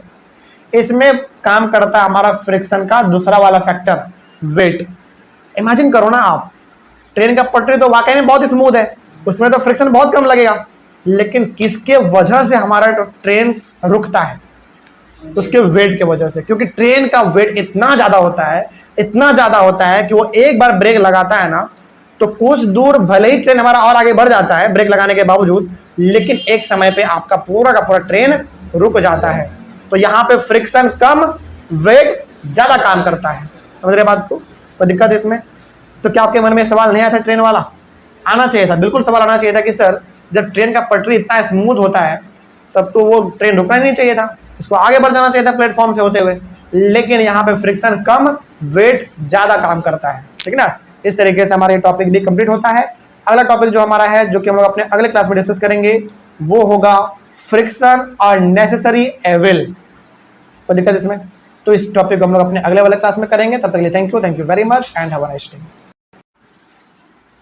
हम लोग पढ़ रहे थे अपना चैप्टर फ्रिक्शन, और फ्रिक्शन के अंदर हम लोगों ने अपने 2 क्लासों को कंप्लीट कर लिया है, और ये हम लोगों ने समझ लिया है कि हमारा फ्रिक्शन क्या होता है। इस चैप्टर को और आगे बढ़ाएंगे हम लोग आज, और एक नए टॉपिक को डिस्कस करेंगे आज। टॉपिक का नाम होगा फ्रिक्शन और नेसेसरी एविल। देखिए फ्रिक्शन का मतलब कल हमने आपको बताया था कि फ्रिक्शन बेसिकली क्या है, एक फोर्स है जो किसी भी चीज़ को आगे बढ़ने से रोकता है ना। तो फ्रिक्शन हमारा ये होता है। यहाँ पे लिखा हुआ है ना कि friction are necessary evil. Evil का मतलब होता है बुरा, बेकार, बर्बाद, बुरा चीज़, दुष्ट, इस तरीके से इसको हम लोग एविल कहते हैं। मतलब यहाँ पे यह है कि ये बुरा तो है लेकिन हमारे लिए क्या है, जरूरी है, नेसेसरी है। उसी के बारे में हम लोग यहाँ पे बात करने वाले हैं। तो पहला पॉइंट इसमें लिखा हुआ है कि friction is necessary because it helps us in performing many of our daily life activities. हमने कल आपको बताया था कि फ्रिक्शन हमारे लिए ज़रूरी इसलिए है क्योंकि मान लीजिए रोड पे ही फ्रिक्शन ना हो तो ऑब्वियस ये बात है, आप गाड़ी लेकर निकलोगे, बाइक लेकर निकलोगे, साइकिल लेकर निकलोगे, आप जाते ही रह जाओगे, कभी आपका ब्रेक लगेगा नहीं। लेकिन आप ब्रेक मारते हैं और आपका साइकिल रुक जाता है, इसका मतलब है कि रोड और आपके साइकिल के टायर के बीच में, दोनों के बीच में फ्रिक्शन लग रहा होता है, जिसके वजह से आपका साइकिल रुक जाता है और एक्सीडेंट होने से बच जाता है ना। तो फ्रिक्शन हमारे एवरीडे लाइफ में बहुत ज़्यादा ज़रूरी है। यदि ये ना हो ना तो आप यकीन मानो डेली आपको लाखों लाख एक्सीडेंट देखने को मिलेंगे। ये तो बहुत कम हो गया, बहुत ज़्यादा देखने को मिलेगा। तो बहुत सारे हम लोग अपने एवरीडे लाइफ में ऐसे बहुत सारे काम करते हैं जहाँ पे फ्रिक्शन का ज़रूरत बहुत ज़्यादा पड़ता है और तभी हम लोग कोई काम कर पाते हैं। आगे एग्जाम्पल अभी आपको और देंगे तो थोड़ा सा और ज़्यादा समझ में आएगा। तो कहने का मतलब यहाँ पे सिंपल सा ये है कि हमारे लिए फ्रिक्शन का होना बहुत ही ज़्यादा ज़रूरी है ताकि हम लोग बहुत सारे कामों को परफॉर्म कर पाएँ। In some cases friction is useful and in other cases friction is harmful. कुछ केस में फ्रिक्शन हमारे लिए फ़ायदेमंद भी है तो किसी केस में हमारे लिए हार्मफुल भी है। यूजफुल है तो हार्मफुल भी है, यानी कि फ़ायदेमंद है तो नुकसानदेह भी है। दोनों केस हम लोग यहाँ पे पढ़ेंगे। बेसिकली हम लोग अब बात करने वाले हैं एडवांटेजेज ऑफ फ्रिक्शन, उसके बाद फिर बात कर लेंगे हम लोग डिसएडवांटेजेज ऑफ फ्रिक्शन। तो फ्रिक्शन का एडवांटेज क्या है, यानी कि फ्रिक्शन हमारे लिए इतना ज़्यादा इंपॉर्टेंट यदि है तो इसके पीछे क्या कारण है, इसका एडवांटेज क्या है, इसका खासियत क्या है, थोड़ा सा इसके बारे में हम लोग बात कर लेते हैं। पहला पॉइंट लिखा हुआ है एडवांटेजेज ऑफ फ्रिक्शन में कि friction enables us to walk without slipping. जैसे आप रोड पे चलते हो, आप रोड पे निकले, क्या आपका रोड पे निकलते ही आपका पैर फिसल जाता है? नहीं फिसलता। इसका मतलब है कि आपके चप्पल के बीच में और रोड के बीच में क्या लग रहा था, फ्रिक्शन लग रहा था, जिसके वजह से वो आप आप फिसल नहीं पाए और आप आराम से चल पा रहे हैं। तो रोड पे जो हम लोग चल पाते हैं वो किसके वजह से चल पाते हैं, फ्रिक्शन के वजह से चल पाते हैं। लेकिन वही आप इमेजिन करो एक ऐसा जगह जो कि बहुत चिकना है, मतलब हद से ज़्यादा चिकना है, उस पर आप चल पाओगे? कभी नहीं चल पाओगे। जैसे आगे बढ़ोगे वैसे हम लोग गिर जाएंगे क्योंकि फ्रिक्शन बहुत कम होता है और फ्रिक्शन कम होगा तो वैसी बात हम लोग फिसल जाएंगे और गिर जाएंगे। तो पहला जो एडवांटेज है फ्रिक्शन का वो ये है कि ये हम लोगों को चलने में मदद करता है, पहला चीज़। दूसरा, friction enables a car to move on road without skidding, यानी कि गाड़ी जो चलता है रोड पे वो भी आराम से मूव कर पाता है बिना स्कीडिंग किए। स्कीडिंग का मतलब होता है बिना ससरे, बिना फिसले, आराम से चल पाता है। आप देखते हैं कितना स्पीड से गाड़ी हमारा हाईवे पे निकलता है। क्या इतना स्पीड से गाड़ी हमारा निकल पाता यदि फ्रिक्शन नहीं होता तो? बिल्कुल नहीं हो पाता। गाड़ी एक जगह का एक ही जगह पर रह जाता, वो कितना भी एक्सीलरेटर दे देता, चक्का तो घूमता लेकिन गाड़ी कभी आगे बढ़ ही नहीं पाता। समझ रहे बात को? तो फ्रिक्शन बहुत ज़्यादा ज़रूरी है। तो दूसरा एडवांटेज क्या है फ्रिक्शन का, कि ये हमारे गाड़ी को सड़कों पर चलने में मदद करता है, ठीक है ना। उसके बाद है तीसरा, friction enables us to apply brakes and slow down और स्टॉप अ मूविंग कार। तीसरा इसमें यह है कि फ्रिक्शन हमारे लिए इंपॉर्टेंट इसलिए है, यानी कि फ्रिक्शन का एडवांटेज है तीसरा कि जब भी हम लोग अपने गाड़ी को बड़ा स्पीड में लेके चलते हैं, चाहे वो 2 व्हीलर हो, 4 व्हीलर हो, cycle, motorcycle, car, truck, tractor, कुछ भी हो, जब हम लोग एक बार ब्रेक लगाते हैं तो ब्रेक लग जाता है, ब्रेक लग जाता है। इसका मतलब सिंपल सा है कि आपने जो ब्रेक लगाया, आप बेसिकली रोड और टायर के बीच में फ्रिक्शन को बढ़ा रहे हैं। इस तरीके से जब हम लोग ब्रेक लगाते हैं तो हमारा गाड़ी रुक जाता है। इसका मतलब यहाँ भी काम कौन कर रहा है आपकी गाड़ी को रोकने में? फ्रिक्शन ही कर रहा है। लेकिन मान लीजिए, सपोज करो कि आप ऐसे रोड पे हैं जो कि बहुत ज़्यादा चिकना है, जिस पे कि आप चल पा रहे हैं तो जैसे आप चल रहे हैं वैसे आप फिसल जा रहे हैं। पहला बात तो उसमें आप गाड़ी आगे लेके जा नहीं पाएंगे। दूसरा बात, ब्रेक मारना तो फिर बहुत दूर की बात हो गई, है ना। जब चलेगा ही नहीं तो ब्रेक कहाँ से लगेगा? आगे, friction enables us to write and draw on paper. जैसे आप किसी भी प्रकार के पेपर पे आराम से लिख लेते हो। हाँ, क्यों आप लिख पाते हैं? क्योंकि आपके पेन के नोक और पेपर के बीच में दोनों क्या चल रहा है? फ्रिक्शन चल रहा है। क्या? हाँ, हर चीज़ में फ्रिक्शन है। जो चीज़ बहुत ज़्यादा प्लेन है, बहुत ज़्यादा हद से ज़्यादा जो प्लेन है ना, उसमें फ्रिक्शन बहुत कम होता है। लेकिन दुनिया में लगभग 99% चीज़ ऐसे हैं जिसमें कि फ्रिक्शन है, बिल्कुल फ्रिक्शन है, ठीक है ना। तो हम यहाँ पे आपको बात अभी बता रहे थे कि किसी भी प्रकार के पेपर पे हम लोग आराम से ड्राइंग कर पाते हैं, किसी प्रकार के चीज़ को लिख पाते हैं। इसका साफ साफ मतलब ये है कि आपके पेन के नोक और पेपर के बीच में फ्रिक्शन है। यदि फ्रिक्शन नहीं रहता तो ऑब्वियस ये बात है आप नहीं लिख पाते। कल हम आपको एग्जाम्पल भी दे रहे थे कि आप क्या करो, जिस पेपर पे अभी आप लिख पा रहे हैं उसी पेपर पे थोड़ा सा सरसों का तेल गिरा दो, फिर उसके बाद आप लिखना। क्या आप लिख पाते हैं? नहीं लिख पाते। इसका मतलब है कि फ्रिक्शन को ख़त्म करने में सबसे अच्छा काम हमारा एक ऑयल भी करता है। ऑयल हो गया, ग्रीस हो गया, लुब्रिकेंट हो गया, ये सब क्या है? ये सब फ्रिक्शन को कम कर देता है, ठीक है ना। आगे इसके बारे में भी हम लोग बात करेंगे कि फ्रिक्शन को कैसे घटा सकते हैं, कैसे बढ़ा सकते हैं, ये सब भी हम लोग आगे बात करेंगे। तो पेपर पे जो हम लोग लिख पाते हैं, किसके वजह से लिख पाते हैं? फ्रिक्शन के वजह से लिख पाते हैं। Friction enables us to pick up and hold things in our hands. इसका एग्जांपल हमने कल भी आपको दिया था कि किसी भी चीज़ को हम लोग हाथ में पकड़ पाते हैं, वो आराम से हमारे हाथ में फिट हो जाता है, वो फिसलता नहीं है। क्यों? हाँ, कल हमने आपको ये भी बताया था कि हमारे हाथों में जितने भी लकीर आपको दिख रहे हैं ना, जो ऋषि मुनि लोग हैं वो ये बोलते हैं कि ये लकीर आपका भविष्य बताता है। लेकिन साइंस में ये इसलिए है ताकि आप किसी भी चीज़ को आराम से होल्ड कर सके। जैसे हम इस बोतल को आराम से होल्ड कर पाए, क्यों? क्योंकि मेरे हाथ में जितने भी लकीर आपको दिख रहे हैं, ये लकीर केवल दिखावटी के लिए नहीं है, भविष्य बताने के लिए नहीं है, ये लकीर फ्रिक्शन को प्रोड्यूस करने के लिए है। और कभी आपने गौर किया है, अधिकतर जो बोतल आपको दिखता है वो खुरदरा ही दिखता है। बहुत कम ऐसे बोतल होंगे, जैसे स्टील का हो गया जो कि पूरा प्लेन होता है, वो भी एक तरीके से पूरा प्लेन होता नहीं है, बिल्कुल नहीं होता, उसमें भी थोड़ा बहुत रफ सरफेस होता ही है।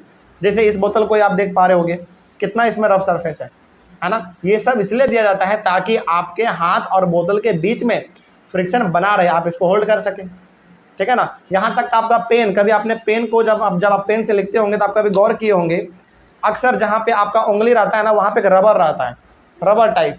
वो रबर क्यों दिया रहता है? ताकि आपका आपका उंगली और रबर के बीच में फ्रिक्शन बना रहे।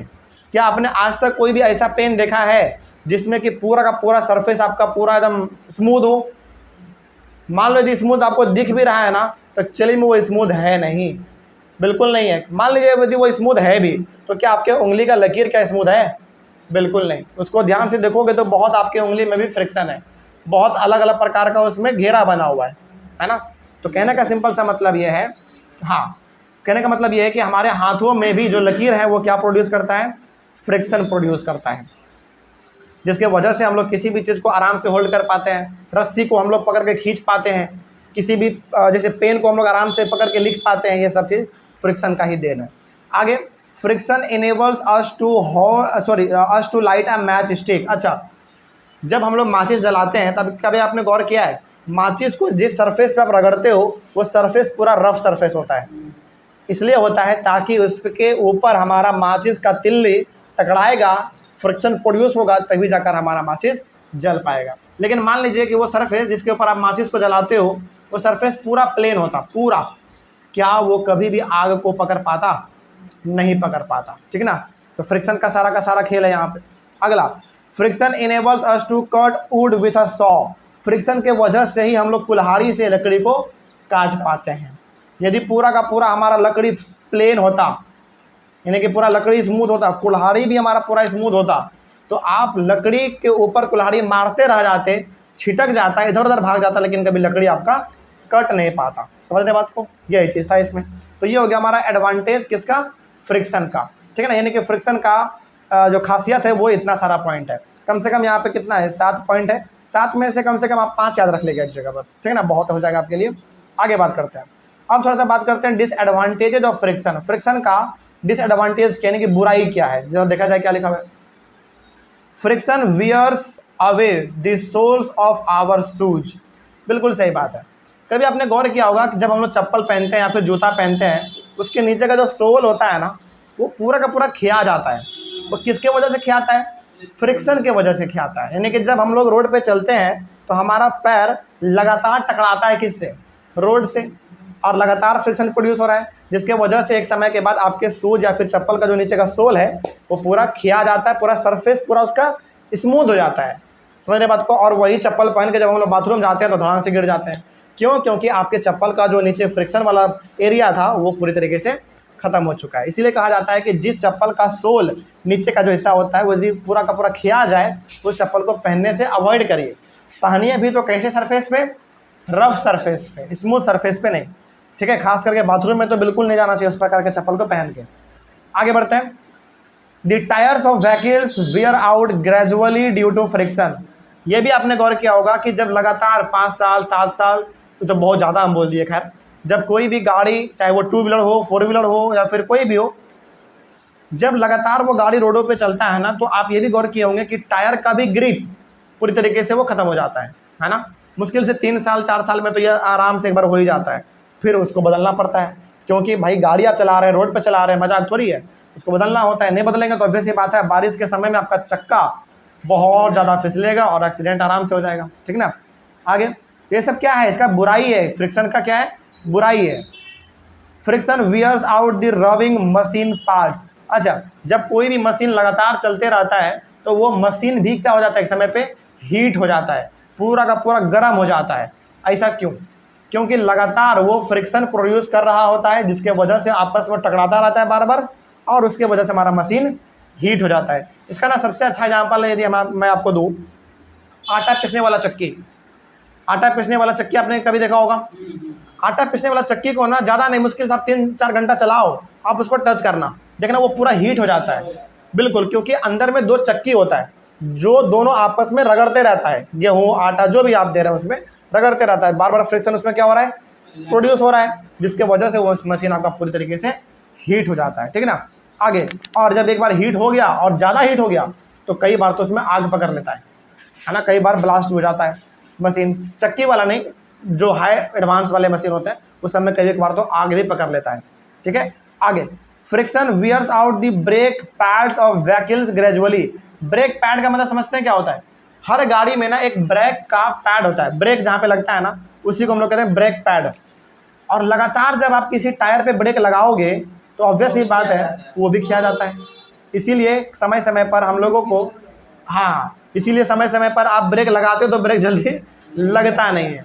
इसीलिए समय समय पर हम लोगों को अपने गाड़ी को सर्विसिंग कराना चाहिए। मतलब कि ब्रेक का पार्ट ठीक से देख लो, टायर खिया गया जो उसको चेंज कर लो। ये सब सेफ्टी का पूरा ध्यान रखना होता है, ये सब सेफ्टी का पार्ट है। तो जो ब्रेक है एक तरीके से जहाँ से ब्रेक हमारा लगता है वो भी एक समय पे खिया जाता है लगातार ब्रेक लगने के कारण। इसीलिए थोड़ा सा ये सब चेंज करते रहना चाहिए। फ्रिक्शन प्रोड्यूस हीट विच में डैमेज मशीन्स। फ्रिक्शन के वजह से मशीन हीट भी हो जाता है कई बार, तो ये भी मशीन को डैमेज कर देता है। इससे भी थोड़ा सा हम लोगों को बचना चाहिए। मशीन यदि हीट हो रहा है कुछ देर के लिए बंद कर दीजिए, बंद करने के बाद फिर चलाइए, ठीक रहेगा। आगे, friction reduces the efficiency of machines. देखो, फ्रिक्शन की वजह से क्या होता है? मशीन का जो इफिशियंसी होता है, यानी कि मशीन, जैसे मान लीजिए एक नॉर्मल मशीन यदि 10 साल चलना है, फ्रिक्शन के वजह से वो 8 साल 7 साल ही चल पाएगा। क्योंकि लगातार वो मशीन क्या हो रहा है? अंदर खिया, फ्रिक्शन की वजह से खिया रहा होता है, डेली हीट हो रहा है, तो ऑब्वियसली बात है कहीं ना कहीं उसका परिणाम तो भुगतना ही पड़ेगा। तो जो मशीन 10 साल चलना होता है, फ्रिक्शन की वजह से वो 9 साल 8 साल 7 साल ही चल पाता है, फ्रिक्शन की वजह से ही, ठीक है। Friction slows down motion. और सबसे बड़ा बात फ्रिक्शन का ये है कि फ्रिक्शन मोशन को क्या करता है? रोक देता है। यानी कि कोई भी चीज़ मूव कर रहा है तो उसको वो आगे बढ़ने से रोकता है, यानी कि रेस्ट में लाना चाहता है हमेशा, ठीक है। तो ये हो गया फ्रिक्शन का डिसएडवांटेज, यानी कि इसका ये था बुराई। कोई दिक्कत इसमें? चलिए, अगला टॉपिक हमारा वही होगा जो आप लोग बहुत समय से बोल रहे थे कि सर फ्रिक्शन को कैसे घटाया जा सकता है, कैसे इसको बढ़ाया जा सकता है, क्या वाकई में घटाया बढ़ाया जा भी सकता है कि नहीं। इन्हीं के बारे में हम लोग बात करेंगे अपने अगले वाले क्लास में। तो मिलते हैं हम लोग अपने अगले क्लास में। Thank you very much. Next topic discuss करेंगे हम लोग इंक्रीजिंग एंड रिड्यूसिंग फ्रिक्शन। इसमें बेसिकली हम लोग ये देखेंगे कि फ्रिक्शन को हम लोग कैसे बढ़ा सकते हैं और हम लोग कैसे घटा सकते हैं। मतलब फ्रिक्शन को हम लोग घटा भी सकते हैं अपने अकॉर्डिंग और अपने अकॉर्डिंग बढ़ा भी सकते हैं, लेकिन कैसे देखा जाए तो इसमें हम लोग पहले पढ़ेंगे मेथड्स ऑफ इंक्रीजिंग फ्रिक्शन, यानी कि किस किस तरीके से हम लोग फ्रिक्शन को बढ़ा सकते हैं, इंक्रीज कर सकते हैं। चलिए जरा देखा जाए। इसमें पहला पॉइंट लिखा हुआ है, grooves are made in the soles of shoes to increase friction and prevent slipping. कभी भी आप चप्पल जब खरीदते हैं या फिर जूता जब खरीदते हैं आप, उसके सोल में कभी आपने देखा है ग्रुप्स बना रहा था। ग्रुप्स का मतलब उबड़ा खावड़ा पूरा स्ट्रक्चर, मतलब उबड़ा खावड़ा मतलब गंदा नहीं, अच्छा डिजाइन में बना हुआ रहता है, या तो गोल गोल या तो cutting cutting, up and down, vertical horizontal design बना हुआ रहता है। वो क्या डिजाइन के लिए होता है क्या? नहीं, वो फ्रिक्शन लगाने के लिए होता है। मतलब किसी भी प्रकार का आप चप्पल जूता कुछ भी आप खरीदो तो वो जो पूरा सोल के नीचे डिजाइन बना हुआ रहता है, कट कोट वर्टिकल में हॉरिजॉन्टल में डिजाइन जो बना रहता है, वो सब का सब इसलिए होता है ताकि उसमें फ्रिक्शन बना रहे और रोड पे जब वो चले तो हमारा पैर फिसले नहीं। ठीक ना, चले आगे बढ़ते हैं। अच्छा, कभी आपने एक चीज़ गौर किया है, हम लोग जो जूता होता है पहनते हैं, हम लोग जूता चप्पल जो पहनते हैं उसमें तो ग्रिप बहुत ज़्यादा होता है, हम लोग जल्दी फिसलते नहीं हैं।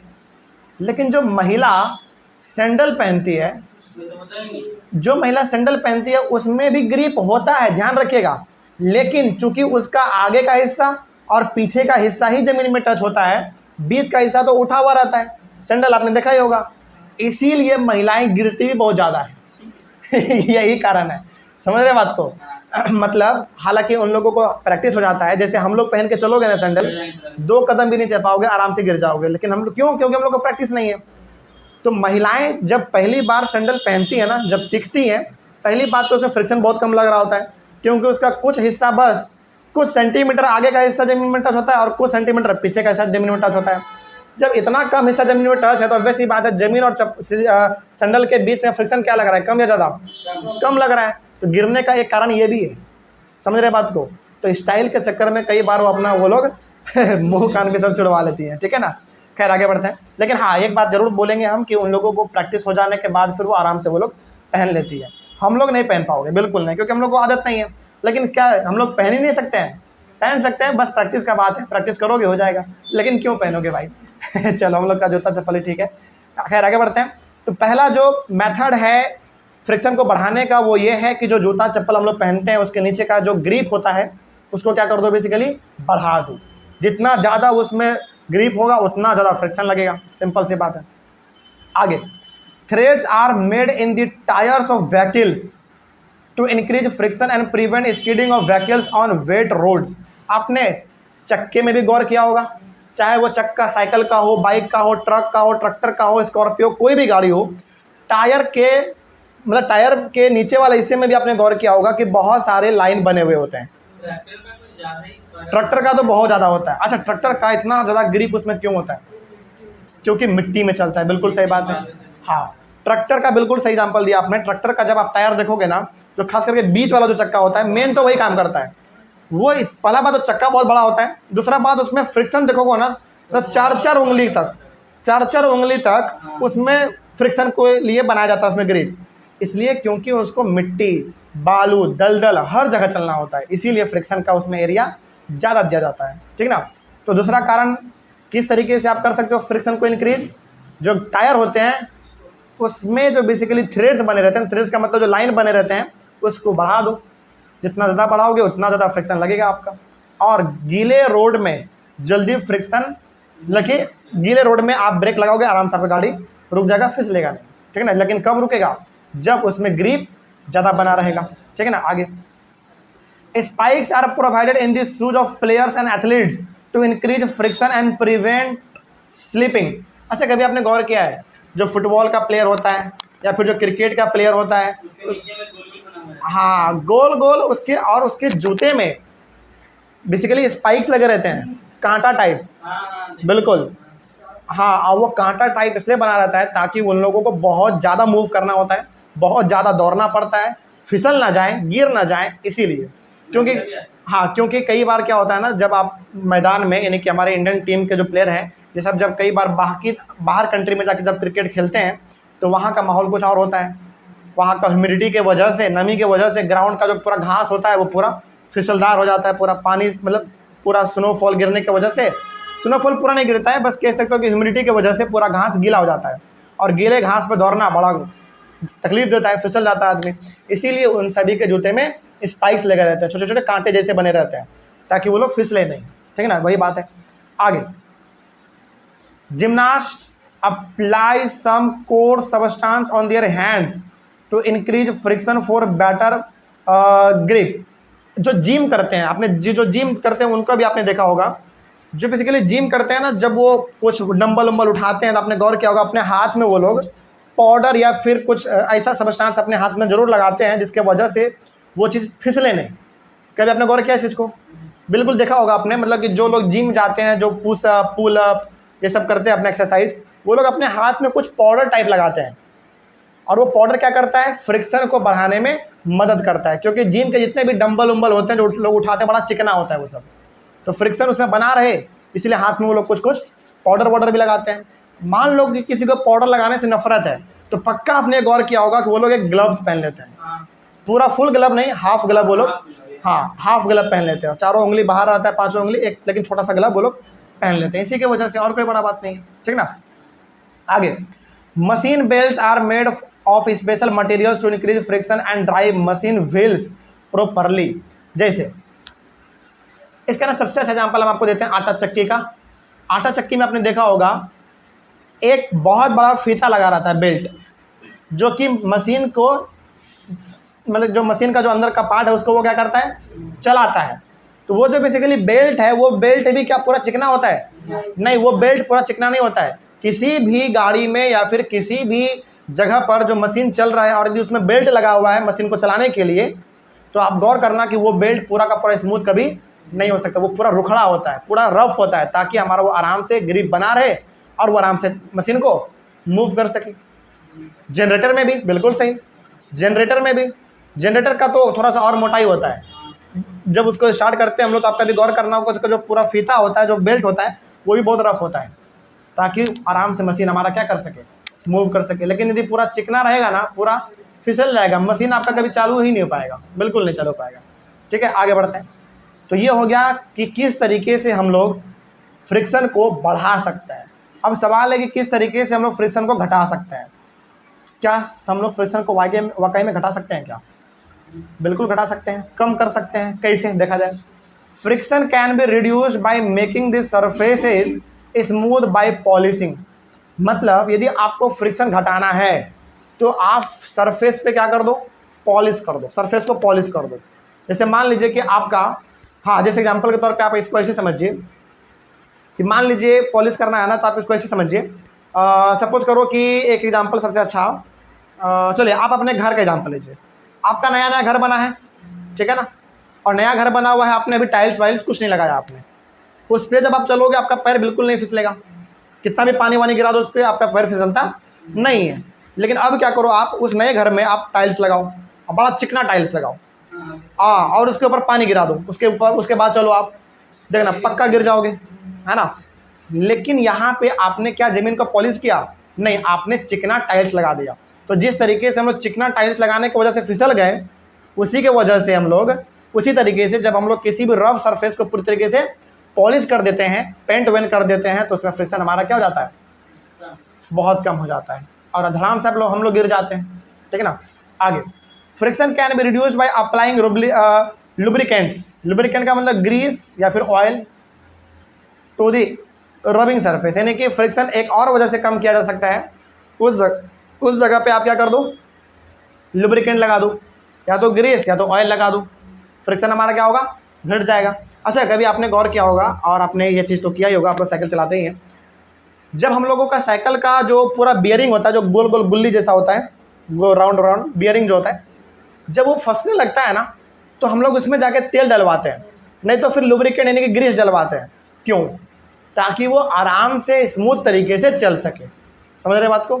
इसीलिए तो लुब्रिकेंट यानी कि ऑयल क्या करता है, फ्रिक्शन को कम कर देता है। ठीक है ना। आगे, friction can be reduced by using wheels to move objects. Friction can be reduced by using wheels. अच्छा, एक और तरीके से हम लोग फ्रिक्शन को खत्म कर सकते हैं, खत्म नहीं बिल्कुल, बल्कि कम कर सकते हैं, चक्का का इस्तेमाल करके, व्हील्स का इस्तेमाल करके। जैसे इमेजिन करो कि आपको ना यहाँ से पटना जंक्शन जाना है, इमेजिन करो, और आप जा रहे हो पैदल, ठीक है ना। ऑब्वियस सी बात है, समय क्या लगेगा, ज़्यादा लगेगा, क्योंकि पहली बात आप पैदल जा रहे हैं, दूसरा बात आपके बॉडी के ऊपर फ्रिक्शन भी लग रहा है। लेकिन अब आप जा रहे हो साइकिल से, तो बताओ पहले पहुंचोगे या लेट से? पहले पहुंचोगे। क्यों? क्योंकि आपने इस्तेमाल किया साइकिल, और उसमें लगे हुए चक्का, और चक्का में फ्रिक्शन बहुत ही कम लगता है एज कम्पेयर टू आपका पैर। पैर में आपका फ्रिक्शन ज़्यादा लगता है क्योंकि पैर का जो चौड़ाई होता है वो थोड़ा सा ज़्यादा होता है, लेकिन क्या साइकिल के टायर का चौड़ाई ज़्यादा होता है? नहीं, बहुत कम होता है। इसीलिए एक और तरीका है, हाँ हाँ, अब तो साइकिल भी इतना ऐसा ऐसा आ गया कि उसका चक्का इतना मोटा लगता है जैसे बाइक है ना, बहुत मोटा मोटा सब आ गया। तो वही बात है। तो मैंने फ्रिक्शन को आप ख़त्म कर सकते हैं, कम कर सकते हैं व्हील्स का इस्तेमाल करके, चक्के का इस्तेमाल करके, ठीक है। आगे, friction can be reduced by using ball bearings between the moving parts of machines, यानी कि जब मशीन का दो पार्ट आपस में मूव कर रहा होता है उसके बीच में आप लगा दो बॉल बियरिंग, कुछ उसी प्रकार का जिस प्रकार का बॉल बियरिंग हमारे साइकिल में लगा रहता है। वो क्या कर देता है? फ्रिक्शन को कम कर देता है और आराम से आपका मशीन चल पाता है, ठीक है ना। तो ये हो गया मेथड, इस जो जिस मेथड, मतलब ये मेथड हो गए जिसके थ्रू हम लोग फ्रिक्शन को कम कर सकते हैं, घटा सकते हैं, ठीक है ना, कोई दिक्कत इसमें। चलिए अगला टॉपिक हमारा होगा व्हील्स रिड्यूस फ्रिक्शन, यानी कि चक्के का जब हम लोग इस्तेमाल करते हैं तो वो क्या कर देता है? फ्रिक्शन को कम कर देता है। तो ये हम लोग अपने अगले वाले क्लास में डिस्कस करेंगे। तो मिलते हैं हम लोग अपने अगले क्लास में। Thank you very much. इस चैप्टर को आगे बढ़ाते हुए और आज हम लोग डिस्कस करेंगे एक और नए टॉपिक को। टॉपिक का नाम होगा wheels reduce friction. Chapter basically हमारा फ्रिक्शन के ऊपर ही है, जो कि हम लोग शुरू से पढ़ते ही आ रहे हैं। इसमें हम लोग ये पढ़ेंगे ना कि किसी भी चीज़ में जब हम लोग चक्का लगा देते हैं, यानी कि व्हील जब लगा देते हैं तो फ्रिक्शन क्या हो जाता है? घट जाता है। जैसे एग्जाम्पल के तौर पे आप इसको ऐसे समझिए कि आपको एक बहुत बड़ा लकड़ी का टुकड़ा खींचना हो तो बहुत जोर लगाना पड़ेगा उसको खींचने के लिए, लेकिन उसी लकड़ी के टुकड़े में यदि दो चक्का लगा दिया जाए, व्हील लगा दिया जाए, तो ऑब्वियस ये बात है उसको खींचना हमारे लिए बहुत ही आसान हो जाता है ना। इसको आप ऐसे भी समझ सकते हैं कि जब हम लोग उस वाले बैग को लेके चलते हैं जिसमें कि चक्का लगा रहता है, ट्रॉली बैग, मतलब जिसमें हम लोग कपड़ा उपड़ा भी अपना रख के कहीं पर ट्रैवल कर लेते हैं, उसमें आप हमेशा गौर करते होंगे कि नीचे चक्का लगा रहता है। किसी किसी में 2 लगा रहता है, किसी किसी में 4 भी लगा रहता है। यदि वो चक्का ना लगा रहे तो उसको खींचने में आपको बहुत जोर लगेगा, बहुत, मतलब आपको बहुत फोर्स लगाना पड़ेगा।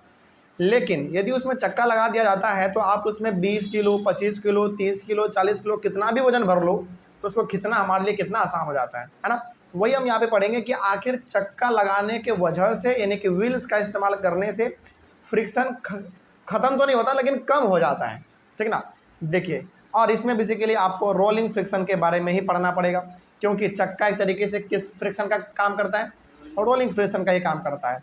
तो when an object rolls over the surface of another object the resistance to its motion is called rolling friction. मतलब ये हो गया कि जब एक ऑब्जेक्ट दूसरे ऑब्जेक्ट के ऊपर रोल करता है, मूव करता है, इसी को हम लोग कहते हैं रोलिंग फ्रिक्शन। सिंपल है। और यही डेफिनेशन आपने पहले भी पढ़ा था जब हम लोग 3 अलग अलग प्रकार के फ्रिक्शन के बारे में डिस्कस कर रहे थे। चलिए थोड़ा सा आपको हम याद दिलाते हैं। डेफिनेशन भी हमारा बिल्कुल सेम टू सेम लिखा हुआ है, ठीक है ना, जिसमें हमने आपको बताया था स्टैटिक फ्रिक्शन, स्लाइडिंग फ्रिक्शन और रोलिंग फ्रिक्शन। ये रोलिंग फ्रिक्शन का सेम डेफिनेशन वहाँ पे भी लिखा हुआ है, तो दोनों अलग अलग नहीं है, दोनों सेम ही चीज़ है, ठीक है ना। चलिए आगे बढ़ते हैं। तो यहाँ पे हमारा हो गया रोलिंग फ्रिक्शन। आपको समझ में आ गया क्या आता है? तो रोलिंग फ्रिक्शन का सिंपल सा मतलब हो गया कि जब एक ऑब्जेक्ट दूसरे ऑब्जेक्ट के ऊपर रोल करना शुरू कर दे, यानी कि मूव करना चालू कर दे, वही हमारा कहलाता है rolling friction. Rolling reduces friction. जब कोई भी चीज़ रोल करता है, यानी कि जब कोई भी चीज़ मूव करता है, गोल गोल गोल गोल जब घूमता है, तो फ्रिक्शन उससे क्या हो जाता है? कम हो जाता है ना। इसका जो साफ एग्जांपल है वही हमारा ट्रॉली बैग वाला, है ना। जब हम लोग अपने बैग में चक्का लगा देते हैं, यानी कि चक्का वाला जो बैग होता है उसको खींचना बड़ा आसान होता है हमारे लिए। आसान इसलिए है क्योंकि चक्के की वजह से फ्रिक्शन क्या हो गया? बहुत ही घट गया, है ना, कम हो गया। It is always easier to roll than to slide an object over another object. बताइए, एक चीज़ को किसी दूसरे चीज़ के ऊपर हमको रोल करना है और स्लाइड करना है, बताइए ज़्यादा ताकत आपको किस में लगेगा? स्लाइड करने में या रोल करने में? स्लाइड करने में, बिल्कुल। क्योंकि जब भी कोई चीज़ हम लोग स्लाइड करते हैं तो उसमें थोड़ा सा जोर लगाना पड़ता है, लेकिन जब हम लोग कोई चीज़ रोल करना चाहते हैं तो फिर उसमें उतना समय या फिर उतना जोर नहीं लगाना पड़ता, वो आराम से मूव हम लोग कर लेते हैं। तो स्लाइडिंग में थोड़ा सा समय लगता है, मेहनत लगता है, लेकिन रोलिंग में समय भी कम लगता है और मेहनत भी कम लगता है। बहुत आसानी से हम लोग किसी भी चीज़ को मूव कर लेते हैं। That is the reason it is convenient to pull luggage fitted with rollers. और यही रीज़न है कि आज जितने भी बड़े बड़े बैग आ रहे हैं, ट्रॉली बैग जिसमें कि आप कपड़ा वपड़ा लेके कहीं जाते हैं, ट्रैवल करते हैं, अधिकतर बैगों में आज आप देखते होंगे, खास करके जो बड़े बैग होते हैं उसमें चक्के लगे रहते हैं, बिल्कुल लगे रहते हैं। और उस चक्के में आप 50 किलो 60 किलो कितना भी आप लोड कर दो, आराम से आप उसको खींच पाते हैं। मतलब कि बहुत ही कम जोर लगाने के बाद भी आप उसको आराम से खींच लेते हैं, है ना। लेकिन वही यदि आपको 50 किलो स्लाइड करने के लिए कहा जाए, आपका हालत ख़राब हो जाएगा, है ना। लेकिन वही 50 किलो यदि आपको रोल करने के लिए कहा जाए तो कुछ नहीं, आपको उतना भार पड़ेगा, आराम से आप उसको रोल कर देते हैं, है ना। तो ये हो गया हमारा रोलिंग फ्रिक्शन। तो बताइए, क्या व्हील लगा देने के वजह से फ्रिक्शन घटता है या बढ़ता है? घटता है। और चक्का लगा देने के वजह से, यानी कि व्हील्स को फिट कर देने के वजह से किसी भी चीज़ में उसका फ्रिक्शन बहुत घट जाता है, और जिसके वजह से वो आराम से रोल कर पाता है, ठीक ना। तो चलिए, इस तरीके से हमारा ये टॉपिक कंप्लीट हुआ। तो कोई पूछे कि बताओ क्या व्हील्स फ्रिक्शन को रिड्यूस कर सकता है? तो जवाब है हाँ, कर सकता है, और करता भी है। एग्जाम्पल पूछे तो एग्जाम्पल आप बहुत सारा दे सकते हैं। लगेज बैग हमारा हो गया, हमारा कार हो गया, बैलगाड़ी हो गया, ये सब बहुत ज़्यादा यहाँ पे चक्के का इस्तेमाल इसमें है, तो फ्रिक्शन इसमें कम लगता है। चलिए, अगला और सबसे लास्ट टॉपिक इस चैप्टर का है आपका फ्लूइड फ्रिक्शन। चलिए, यहाँ पे हम लोग फ्लूइड फ्रिक्शन को भी डिस्कस कर ही लेते हैं। और पिछले कुछ क्लासों के पहले हमने आपको पढ़ाया था 3 प्रकार का फ्रिक्शन, स्टैटिक, स्लाइडिंग और रोलिंग फ्रिक्शन। एक फ्रिक्शन हमारा और है जिसका नाम है फ्लूइड फ्रिक्शन। चलिए, इसके बारे में थोड़ा सा हम लोग बात कर लेते हैं। सबसे पहले तो अच्छा, इसमें ना 2 चीज़ें, एक है फ्लूइड और दूसरा है फ्रिक्शन। फ्रिक्शन का मतलब तो हम लोग समझ गए कि फ्रिक्शन का सिंपल सा मतलब होता है फोर्स, है ना, जो किसी भी चीज़ को रोकना चाहता है, जो मूव कर रहा होता है उसको ये रोकना चाहता है। अब ये समझो कि फ्लूइड का मतलब क्या। देखो, फ्लूइड का मतलब है कि 2 substances which are able to flow easily are called fluids. Fluids का मतलब है वो कुछ भी सबस्टांस हो सकता है जो आराम से फ्लो कर सकता है, यानी कि जो बह सकता है, उसी को हम लोग कहते हैं फ्लूइड। तो बताइए, क्या क्या बह सकता है? यानी कि लिक्विड, पानी मतलब लिक्विड, और गैस, यानी कि लिक्विड और गैस, ये दोनों का दोनों एग्जांपल हमारा किसका हो गया? फ्लूइड का हो गया, क्योंकि आराम से इजिली फ्लो कर जाता है। तो आपका लिक्विड में कुछ भी आ जाए, आपका केरोसिन, डीजल, पेट्रोल, फिर से आपका वाटर, ये सब क्या आपका कहलाएगा? फ्लूइड कहलाएगा। उसी प्रकार से आपका ये हवा, ये भी हमारा फ्लूइड ही है। तो जो चीज़ आराम से फ्लो कर सकता है उसी को हम लोग कहते हैं फ्लूइड, और वैसी बात है। चलिए, fluids have no fixed shape. बताइए, क्या फ्लूइड को, यानी कि फ्लूइड का क्या कोई भी एक शेप फिक्स्ड होता है क्या? नहीं होता। मतलब कि पानी को आप किसी भी चीज़ में रख दो वो उसका शेप ले लेगा। जैसे पानी मेरा इस बोतल में रखा हुआ है तो ये पानी इस बोतल का शेप ले लिया है। इसी पानी को हम पलट के गिलास में रख देंगे तो पानी गिलास का शेप ले लेगा। इसी पानी को हम मग में रख देंगे तो मग का शेप ले लेगा। तो जो फ्लूइड होता है उसका कोई भी एक खास शेप नहीं होता है, ठीक है। आगे, liquids and gases are fluids. तो फ्लूइड्स का 2 एग्जांपल बताइए, लिक्विड और गैस। सिंपल से बात है, ये हमारा फ्लूइड है। In liquids water is the most common fluids, यानी कि यदि हम लोग बात करें लिक्विड में, तो लिक्विड में भी सबसे कॉमन फ्लूइड आपका कौन सा है? वाटर है। In gases air is the most common fluid. और गैस का बात करें तो गैस में जो आपका ये हवा है, यानी जो एयर है, ये सबसे कॉमन फ्लूइड है। चलिए, अब आपको फ्लूइड समझ में आ चुका है। तो फ्लूइड का सिंपल सा मतलब है वाटर, यानी कि लिक्विड और गैस। सिंपल सी बात यहाँ पे है। अब आप अल्टीमेटली ये बताइए कि फ्लूइड फ्रिक्शन फिर क्या हुआ? क्योंकि फ्लूइड हमने समझ लिया, जो आराम से इजीली मूव कर सकता है, सॉरी मूव नहीं, फ्लो कर सकता है, फ्लूइड हो गया। और फ्रिक्शन तो हम लोग समझते ही हैं, एक फोर्स है जो कि किसी भी चीज़ को आगे बढ़ने से रोकता है। बस वही चीज़ है। तो इसको एक बार पढ़ लेते हैं, क्या लिखा हुआ है। There is friction whenever an object moves through a fluid, it is called fluid friction. मतलब ये हो गया कि जब भी कोई चीज़ पानी पे मूव करता है तो उसके ऊपर भी पानी क्या लगाता है? फ्रिक्शन लगाता है। मतलब सिंपल सा ये हो गया कि जब हमारा नाव या फिर सीप, बोट, कुछ भी आप बोल लो, जब हम लोग उसको पानी पे मूव कराते हैं तो पानी भी उस सीप को आगे बढ़ने से रोकता है। इसका मतलब आप यहाँ पे ये भी कह सकते हैं कि फ्लूइड, यानी कि वो पानी सीप पे क्या लगा रहा है? फ्रिक्शन लगा रहा है।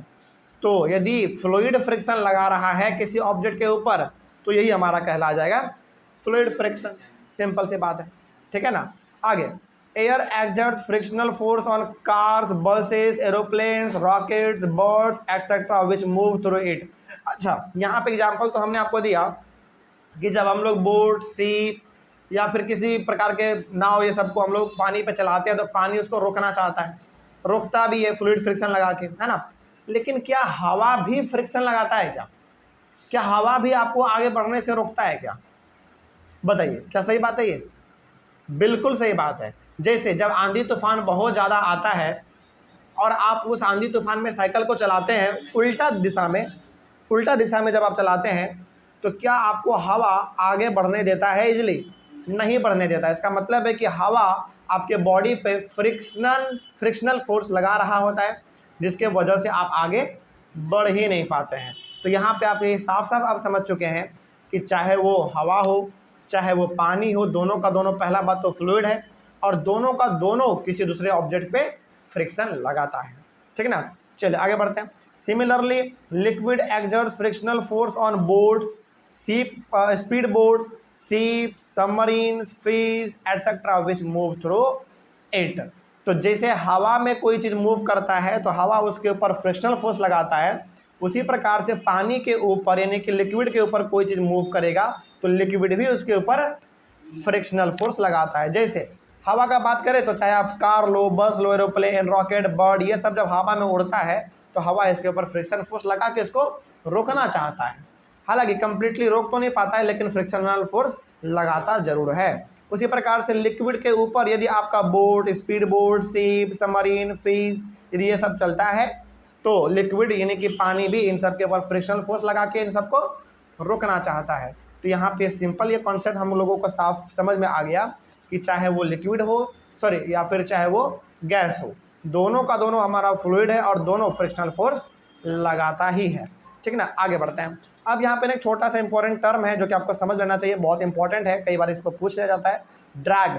ड्रैग का मतलब क्या, देखो, the frictional force exerted by a liquid यानी कि लिक्विड नहीं, फ्लूइड आप बोलो, अब एयर और वाटर इज कॉल्ड ड्रैग।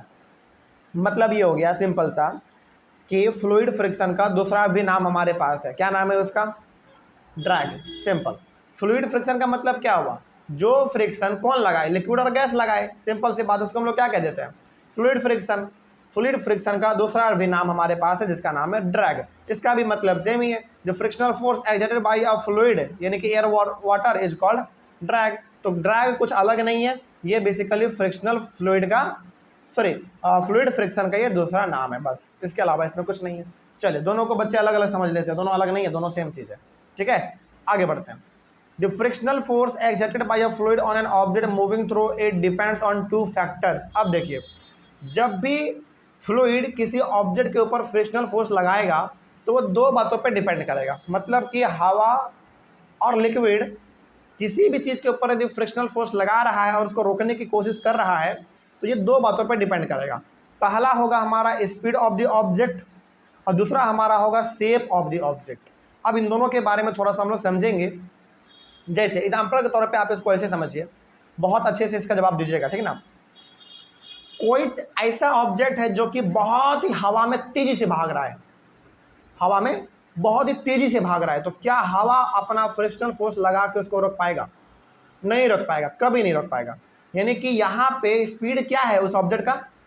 बहुत ज़्यादा, इतना ज़्यादा है कि फ्रिक्शनल फोर्स से कंपैरिजन में वो बहुत आगे निकल चुका है। जैसे इसका एग्जांपल एरोप्लेन। एरोप्लेन जब हवा में उड़ता है तो एरोप्लेन का कितना ज़्यादा स्पीड होता है? बहुत ज़्यादा स्पीड होता है, और इसका स्पीड इतना ज़्यादा है कि फ्रिक्शनल फोर्स के मुकाबले इसका स्पीड बहुत ज़्यादा होने की वजह से फ्रिक्शनल फोर्स उस पर लगता तो है लेकिन वो उसको रोक नहीं पाता है। समझ रहे बात को? उसी प्रकार से जब आप बाइक चलाते हैं रोड पर तो आप तो बहुत तेज़ी से जा रहे होते हैं, तो क्या हवा आपके बॉडी के ऊपर फ्रिक्शनल फोर्स नहीं लगा रहा है? लगा रहा है, लेकिन आपके स्पीड के मुकाबले वो फ्रिक्शनल फोर्स बहुत कम होता है, इसीलिए आप हवा को चीरते हुए आगे बढ़ जाते हैं। ठीक ना। तो पहला जो डिपेंड करेगा फ्लूइड फ्रिक्शन, वो किस पर डिपेंड करेगा? ऑब्जेक्ट के स्पीड पर डिपेंड करेगा, ठीक ना। और दूसरा किस पे करेगा? शेप के ऊपर। अच्छा, कभी भी आपने गौर किया है, चाहे वो मछली हो चाहे वो हमारा एरोप्लेन हो, मतलब कि हवा में उड़ने वाला एरोप्लेन और पानी में तैरने वाला मछली, कभी आपने गौर किया इन सब का बॉडी का जो शेप है ना वो स्ट्रीमलाइंड होता है। स्ट्रीमलाइंड का मतलब होगा कि आगे से पिचका हुआ, फिर जैसे जैसे आप उसके पीछे आएंगे वो धीरे धीरे बॉडी उसका फैलता जाता है, चौड़ा होता जाता है। यानी कि आप एरोप्लेन का बॉडी का डिज़ाइन देखो, आप अपने माइंड में लाइए फटाक से, या फिर आप मछली के बॉडी का शेप देखो, उसका मुंह बहुत छोटा होता है, बहुत पतला होता है, लेकिन जैसे जैसे आप उसके बैक की ओर जाएंगे, पीछे की ओर जाएंगे, वैसे उसका बॉडी फैलता रहता है, सिकुड़ता रहता है, फैलता रहता है। इसी शेप को हम लोग कहते हैं स्ट्रीम लाइंड शेप। और ऐसा ही हमारा शेप होता है एरोप्लेन का। एरोप्लेन का भी आगे वाला पार्ट देखोगे ना तो बिल्कुल आगे बहुत ही छोटा सा मुंह रहता है, लेकिन उसके पीछे थोड़ा सा वो चौड़ा हो जाता है। इसी को कहते हैं स्ट्रीम लाइन शेप। और ये बहुत अच्छा शेप होता है हवा को चीरते हुए आगे बढ़ने के लिए, या फिर और पानी में भी ये हमारा काम करता है। ठीक ना। चलिए अब इन दोनों पॉइंट को थोड़ा सा समझ लेते हैं। यानी कि अभी तुरंत आपने ये समझा कि फ्लूइड फ्रिक्शन जो है वो दो बातों पर डिपेंड करेगा, पहला ऑब्जेक्ट के स्पीड पे और दूसरा हमारा ऑब्जेक्ट के शेप पर। देखिए इसमें पहला पॉइंट लिखा हुआ है कि higher the speed of an object moving through a fluid greater will be the frictional force acting on it. देखिए यहाँ पे क्या लिखा हुआ है, यहाँ पे ये लिखा हुआ है कि जब भी कोई ऑब्जेक्ट हवा में उड़ेगा और उसका स्पीड बहुत ज़्यादा होगा, समझिएगा यहाँ पे हम क्या कहना चाह रहे हैं, जब भी कोई ऑब्जेक्ट हवा में उड़ेगा और उसका स्पीड बहुत ज़्यादा होगा तो फ्रिक्शनल फोर्स भी उसके ऊपर बहुत ज़्यादा लगेगा, लेकिन इसके बावजूद भी वो गाड़ी को या फिर किसी भी ऑब्जेक्ट को जो हवा में उड़ रहा है उसको वो रोक नहीं पाता है।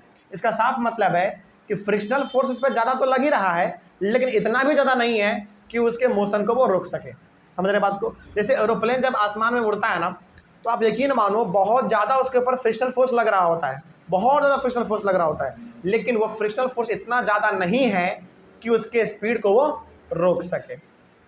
यदि फ्रिक्शनल फोर्स ज़्यादा हो जाता तो क्या एरोप्लेन आपको आसमान में उड़ता हुआ कभी दिखता? कभी दिखता ही नहीं। तो उस एरोप्लेन का स्पीड ही इतना ज़्यादा होता है कि फ्रिक्शनल फोर्स का उसके ऊपर कोई प्रभाव पड़ता ही नहीं है और आराम से वो आगे बढ़ जाता है। ठीक है, आगे ये हो गया हमारा इस ऑब्जेक्ट के स्पीड को लेकर। अब थोड़ा सा ऑब्जेक्ट के शेप को लेकर बात कर लेते हैं। The objects having streamline shapes face much less frictional force when moving through a fluid than the objects which do not have streamline shapes. यानी कि जिस भी ऑब्जेक्ट का स्ट्रीमलाइन शेप होता है, मतलब कि आगे से बहुत ही पतला और पीछे की ओर थोड़ा सा मोटा, और ये बेसिकली शेप का बात कर रहा है मछली के बॉडी का, एरोप्लेन के बॉडी का, इसका बात कर रहा है। जिसका भी इस प्रकार का शेप होता है उसको फ्रिक्शनल फोर्स बहुत ही कम सामना करना पड़ता है। इसीलिए मछली देखते होंगे कि आप एकदम एक एक सेकंड में कितना कितना दूर भाग जाती है, वो लोग बहुत तेज़ी से भाग जाती है अपने पूंछ को हिलाते हुए। इसका सिंपल सा मतलब है कि उसका मुंह इतना छोटा है, यानी कि आगे वाला उसका इतना छोटा है कि वो आराम से पानी को चीरते हुए आगे चले जा रहा है। ठीक है ना, कोई दिक्कत नहीं इसमें। तो कोई भी यदि आपसे पूछे कि बताओ फ्लूइड फ्रिक्शन किन दो बातों पर डिपेंड करेगा, तो बताइएगा पहला कि ऑब्जेक्ट के स्पीड पर डिपेंड करेगा पहला, दूसरा ऑब्जेक्ट के शेप पर। यदि ऑब्जेक्ट का स्पीड बहुत ज़्यादा है तो फ्रिक्शनल फोर्स भी उसके ऊपर बहुत ज़्यादा लग रहा है, लेकिन इसके बावजूद फ्रिक्शनल फोर्स इतना ज़्यादा नहीं है कि उसके स्पीड को वो रोक सके, इसलिए वो आगे बढ़ जाता है ना। उसी प्रकार से अगला आप बताइएगा कि जिस भी ऑब्जेक्ट का शेप स्ट्रीमलाइन शेप होगा उसके ऊपर फ्रिक्शनल फोर्स कम लगता है, और जब फ्रिक्शनल फोर्स कम लगता है तो ऑटोमेटिकली हमारा आगे बढ़ जाता है, उसको रोकने वाला कोई है ही नहीं फिर, है ना। चलिए आगे बढ़ते हैं। तो ये हो गया हमारा यहाँ तक कंप्लीट। अब थोड़ा सा हम लोग बात करेंगे डिसएडवांटेजेस ऑफ फ्लूइड फ्रिक्शन।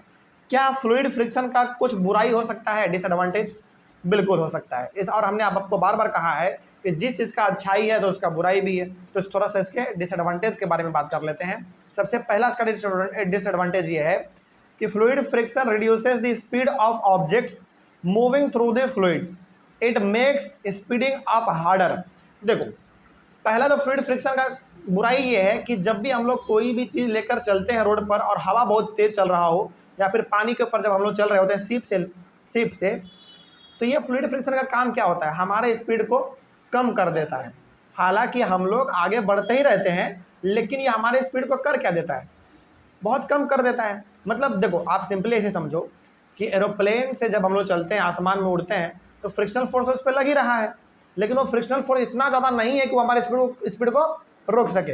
लेकिन फ्रिक्शनल फोर्स लगा तो रहा है ना, थोड़ा ही सही, लेकिन हमारे स्पीड को वो घटा तो दिया। क्या समझ रहे बात को। तो पहला इसका बुराई ये है कि फ्लूइड फ्रिक्शन हमारे मोशन को क्या कर देता है, स्लो डाउन कर देता है, हल्का सा वो कम कर देता है। क्योंकि फ्रिक्शनल फोर्स का काम क्या होता है, किसी भी चीज़ को रोक देना। तो चाहे आप कितना भी स्पीड जाओ, लेकिन आपके स्पीड को, यानी कि कितना भी आप तेज जाओ, लेकिन वो आपके स्पीड को हल्का सा तो कम कर ही देगा। तो पहला बुराई इसका ये हो गया। दूसरा बुराई इसका ये है कि when objects move through fluids they lose some of their energy in overcoming the fluid friction, this decreases their efficiency. मतलब जब हम लोग पानी के ऊपर चल रहे होते हैं सीप से या फिर तैर रहे होते हैं, तो ये हमारे एनर्जी को क्या कर देता है, ख़त्म कर देता है। अच्छा, जैसे आप पानी के ऊपर तैरोगे ना, कुछ देर तैरने के बाद आपको थकान होने लगता है, मतलब कि जितना ज़ोर से आप तैर रहे हो उतना ज़ोर से आप आगे बढ़ नहीं पा रहे हैं, क्योंकि आपको पीछे की ओर धकेल कौन रहा है, फ्रिक्शन धकेल रहा है। तो ये आपके एनर्जी को क्या कर देता है, तैरते तैरते जैसे आप तैरोगे ना, मुश्किल से मुश्किल आप 5 मिनट तैरो, आपका एनर्जी पूरा खत्म। इसका सिंपल सा मतलब है कि आप आगे बढ़ना तो चाह रहे हैं बहुत स्पीड में, लेकिन पानी आपको आगे बढ़ने दे नहीं रहा है ना। तो ये हमारे एनर्जी को खत्म कर देता है, और जब एनर्जी आपका खत्म हो चुका है तो ऑब्वियस सी बात है आप ज़्यादा तैर नहीं पाएंगे, आपका एफिशिएंसी खत्म हो चुका है। ठीक है, तो ये दो बुराई है बेसिकली, यानी कि डिसएडवांटेज है फ्लूइड फ्रिक्शन का। ठीक है, आगे अब थोड़ा सा हम लोग ये भी बात कर लेते हैं कि किस तरीके से हम लोग फ्लूइड फ्रिक्शन को थोड़ा सा घटा सकते हैं, यानी कि method of reducing fluid friction. तो फ्लूइड फ्रिक्शन को क्या हम लोग घटा सकते हैं कि नहीं घटा सकते हैं, थोड़ा सा इसी के बारे में बात करेंगे हम लोग। चलिए देखा जाए क्या लिखा हुआ है। The fluid friction can be reduced by giving special shape called streamline shape to the objects which move through fluids. पहला तरीका फ्लूइड फ्रिक्शन को घटाने का ये है कि आप जिस भी ऑब्जेक्ट को लेकर हवा में या फिर पानी में जा रहे हैं, उस ऑब्जेक्ट का बॉडी का शेप कैसा बना दो, स्ट्रीमलाइन शेप बना दो, यानी कि आगे से बहुत पतला, पीछे से थोड़ा सा मोटा चौड़ा। तो जिस भी बॉडी का शेप स्ट्रीमलाइन शेप होगा उसमें फ्रिक्शनल फोर्स कम लगेगा। ठीक है ना, तो ये पहला तरीका हो गया फ्लूइड फ्रिक्शन को खत्म करने का, खत्म नहीं बल्कि कम करने का। आगे, when an object having a streamline shape moves very fast, जिस भी ऑब्जेक्ट का स्ट्रीमलाइन जैसा शेप होता है बॉडी का, वो तेजी से भागता है, एकदम घोड़े के रफ्तार में भागता है, क्योंकि फ्रिक्शनल फोर्स क्या लग रहा होता है उस पर, बहुत कम लग रहा होता है। फॉर एग्जाम्पल, एक एग्जाम्पल देखिए यहाँ पे समझाया गया, देखिए cars are built with streamline body so to reduce air friction caused by air. अच्छा, आप एरोप्लेन को छोड़ो, आप फिश को छोड़ो, जनरली जो आप कार भी देखते हैं, उस कार का भी आपने कभी आगे का हिस्सा देखा है, एकदम पूरा डाउन रहता है ना, बहुत ही आगे से थोड़ा सा पिचका रहता है। और यदि पिचका हुआ नहीं भी है तो उसका जो आगे का शीशा रहता है वो थोड़ा सा झुका हुआ रहता है। क्या पूरा एकदम 90 डिग्री पे खड़ा रहता है क्या, वो कभी नहीं रहता, वो थोड़ा सा झुका हुआ रहता है, ताकि हवा उसको चिढ़ते हुए पार निकल जाए, है ना। इसीलिए जैसे आप कोई भी गाड़ी ले लो, मारुति का गाड़ी लो या फिर कोई भी गाड़ी, आप स्कॉर्पियो लो, बोलेरो लो, फॉर्चूनर, इनोवा, कोई भी गाड़ी लो आप, आगे का शेप उसका हमेशा स्ट्रीम लाइन ही रहता है, यानी कि आगे थोड़ा सा पिचका हुआ और पीछे थोड़ा सा फुला हुआ, है ना। इसी को हम लोग कहते हैं स्ट्रीम लाइन शेप। और हर प्रकार का जो बाइक नहीं बोल सकते हैं, जो हर प्रकार का फोर व्हीलर ये सब है, इसी प्रकार का डिजाइन किया जाता है, ताकि हवा उसके ऊपर ज़्यादा फ्रिक्शन फोर्स ना लगा पाए।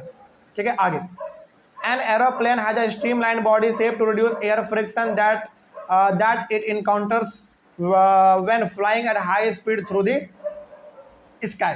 एरोप्लेन का भी बॉडी का जो शेप है वो स्ट्रीमलाइन का ही है, क्योंकि जब ये ऊपर में आसमान में उड़ रहा होता है तो इसको बहुत ही तेज़ी से भागना होता है, और बहुत ही तेज़ी से तभी भाग पाएगा जब इसके बॉडी का शेप कैसा होगा, स्ट्रीमलाइन होगा, क्योंकि फ्रिक्शन कम लगेगा और ये आगे तेज़ी से भाग पाएगा। ठीक है ना, तो एरोप्लेन के बॉडी का शेप भी स्ट्रीमलाइन ही है। उसी प्रकार से आप रॉकेट का भी देखते होंगे, the rockets are also built with streamline body shape so that they encounter air friction caused by air. मतलब कि रॉकेट का भी जो बॉडी शेप होता है वो स्ट्रीमलाइन ही होता है, ताकि वो हवा को चीरते हुए आराम से ऊपर निकल जाए बहुत ही तेज़ी में, और फ्रिक्शन फोर्स इस पर बहुत ही कम लग सके। ठीक है, आगे बढ़ते हैं। Most of the fish have streamline body shape which helps them to move through water easily without facing much friction from water. यहाँ तक कि मछली भी जितने होते हैं, 90% जो मछली आपको पानी या फिर समुद्र में जो दिखता है, उसके बॉडी का शेप कैसा होता है, स्ट्रीमलाइन होता है, ताकि वो पानी को चिढ़ते हुए आराम से आगे बढ़ जाए और पानी उसके ऊपर ज़्यादा फ्रिक्शन फोर्स ना लगा सके, आराम से वो आगे निकल जाता है। ठीक है, कहाँ पे, हाँ 90%, क्योंकि 90% है, क्योंकि कुछ कुछ मछली ऐसे भी हैं जिनके बॉडी का शेप बड़ा विचित्र है। जैसे ऑक्टोपस ले लो आप, हालांकि ध्यान रहे ऑक्टोपस के बॉडी शेप बड़ा अजीब है, लेकिन जब वो भी मूव करना चालू करता है ना, तो वो भी अपना बॉडी का शेप स्ट्रीमलाइन ही बना लेता है। इस बात को ध्यान रखिएगा आप, क्योंकि ऑक्टोपस का जो आप देखते होंगे कि पूरा एकदम घुंगनेला सा पैर वैर रहता है उसका, बहुत सारे रहते हैं पैर, तो उसके बॉडी का शेप तो स्ट्रीमलाइन नहीं हुआ। लेकिन जब वो तैरना चालू करता है, एक जगह से दूसरी जगह पानी के नीचे जब वो मूव करना चालू करता है, तो अपना बॉडी स्ट्रीमलाइन जैसा बना लेता है, ताकि उसको मूव करने में आसानी हो सके, सुविधा मिल सके। ठीक है ना, आगे तो कुछ कुछ मछली ऐसे भी हैं जिनका कि बॉडी स्ट्रीमलाइन जैसा तो नहीं है, लेकिन जब वो मूव करता है तो स्ट्रीमलाइन जैसा बॉडी वो बना लेता है, ताकि वो आराम से मूव कर सके। ठीक है, चलिए आगे बढ़ते हैं। हाँ, the object such as boats, speed boats, ships and submarines which move in water are also built with streamlined body shape to reduce the frictional force of water and make them over easily through water. अच्छा, कभी आपने गौर किया है, चाहे वो boat हो, चाहे वो स्पीड बोट हो, सबमरीन हो, सीप हो, छोटा मोटा नाव हो, कुछ भी हो, हर प्रकार के नाव का जो पानी के ऊपर चल रहा है, कभी आपने गौर किया कि इन सब का बॉडी का शेप भी स्ट्रीमलाइंड ही होता है? बिल्कुल। आगे का हिस्सा और पीछे का हिस्सा इन सब का बहुत ही साँकड़ा होता है, बहुत ही पतला होता है, और बीच में थोड़ा सा मोटा होता है। इसी को हम लोग कहते हैं स्ट्रीमलाइन शेप। और इसीलिए होता है, क्योंकि लॉजिक बड़ा सिंपल है, इसलिए होता है ताकि इसके ऊपर पानी ज़्यादा फ्रिक्शनल फोर्स ना लगा सके और ये आराम से आगे बढ़ सके बिना किसी रुकावट के। In fact all vehicles are design to have shapes which reduce fluid friction. यहाँ तक के बहुत सारे गाड़ी भी, 4 व्हीलर तक, आपके बॉडी का शेप कैसा होता है? गाड़ी का स्ट्रीम लाइन शेप होता है, ठीक है ना। चलो इस तरीके से आपका, अच्छा, क्या बड़े बड़े ट्रक का भी बॉडी का शेप स्ट्रीम लाइन होता है क्या? नहीं, बिल्कुल नहीं। अब जरा आप ये बताइए कि सर, जब इतने सारे गाड़ी का बॉडी का शेप स्ट्रीम लाइन है तो फिर ट्रक का क्यों नहीं है? ट्रक का तो बिल्कुल 90 जैसा होता है, एकदम जहाँ पर ड्राइवर बैठा रहता है जैसे उसके नीचे ही पूरा नीचे हो जाता है। तो ऐसा क्यों? क्योंकि देखो, ट्रक है थोड़ा सा भारी गाड़ी, है ना, वो जितना धीरे चले उतना ही उसके लिए बढ़िया है। इसीलिए ट्रक को थोड़ा सा हैवी सामानों को लोड करने के लिए बनाया गया है। और उसमें स्ट्रीमलाइन बॉडी जैसा शेप बना के आप क्या कर लोगे? जरा बताओ। स्पीड भागोगे, स्पीड भाग के आप क्या करोगे? और यदि ट्रक स्पीड भागने लग गया ना, तो आप यकीन मानो एक्सीडेंट बहुत होगा। तो एक्सीडेंट ट्रक ना कर सके, इसके लिए डिजाइन किया गया उसका बॉडी स्ट्रीमलाइन जैसा नहीं होना चाहिए। मतलब ये हुआ, सिंपल सा लॉजिक, आप इसको ऐसे समझो ना। छोटे मोटे गाड़ी का बॉडी का शेप स्ट्रीमलाइन क्यों है? क्योंकि वो छोटा गाड़ी है, उसको स्पीड भागना होता है। लेकिन ट्रक जैसे बड़े बड़े गाड़ी, इसके बॉडी का शेप स्ट्रीमलाइन इसलिए नहीं है क्योंकि क्योंकि इसको स्पीड नहीं भागना होता है। ये जितना मॉडरेट स्पीड से चले, ना ही ज़्यादा ना ही कम, उतना इसके लिए क्या होता है? फ़ायदेमंद होता है। किसका? हाँ, ट्रेन का भी बॉडी का शेप 90 डिग्री होता है, एकदम पूरा। तो क्या ट्रेन में तो उसका कोई फ़र्क नहीं पड़ता है, क्योंकि वो तो बड़ा स्पीड में पूरा चलता है। और देखो, ट्रेन में आप 90 डिग्री पे बनाओ या स्ट्रीमलाइन बॉडी का शेप दो, उसके लिए कोई फ़र्क पड़ेगा नहीं। क्यों नहीं फ़र्क पड़ेगा? क्योंकि उसका जो पूरा रेलवे का लाइन होता है वो पूरा खाली होता है। जितना स्पीड से वो जाना चाहे वो जा सकता है, अपना स्पीड इंजन का घटा के बढ़ा के, उसमें कोई फ़र्क नहीं पड़ता। लेकिन जो ट्रक है, ट्रक का एग्जाम्पल हम दे रहे थे, क्योंकि थोड़ा सा भारी गाड़ी होता है और इसको उतना ज़्यादा स्पीड नहीं चलना होता है, इसीलिए इसके बॉडी का शेप स्ट्रीमलाइंड नहीं है। तो बहुत ज़्यादा सोच समझ के इसको डिज़ाइन किया गया है ताकि ये धीरे ही चले। क्योंकि यदि ट्रक स्पीड में चलने लग गया ना, तो इसमें ब्रेक लगाना भी बड़ा मुश्किल होता है, क्योंकि बहुत लोड होता है, गाड़ी बहुत भारी होता है, इसीलिए इसे ब्रेक लगाना भी बड़ा मुश्किल हो जाता है, ठीक ना। तो चलिए, इस तरीके से हमारा ये भी ख़त्म होता है। और इसमें आपने जब एग्जाम्पल दिया ट्रेन वाला, ट्रेन भी हम इसमें से हमारा एक ही है, मतलब ट्रेन भी हमारा ट्रक के जैसा ही काम करता है। ये भी जितना धीरे चले उतना ही बढ़िया है, क्योंकि आप रोज़ लगभग के सुनते रहते होंगे, रोज़ तो नहीं कह सकते, लेकिन कुछ कुछ महीनों में आप सुनते रहते होंगे कि ये ट्रेन हादसा हो गया, ये हो गया, वो हो गया।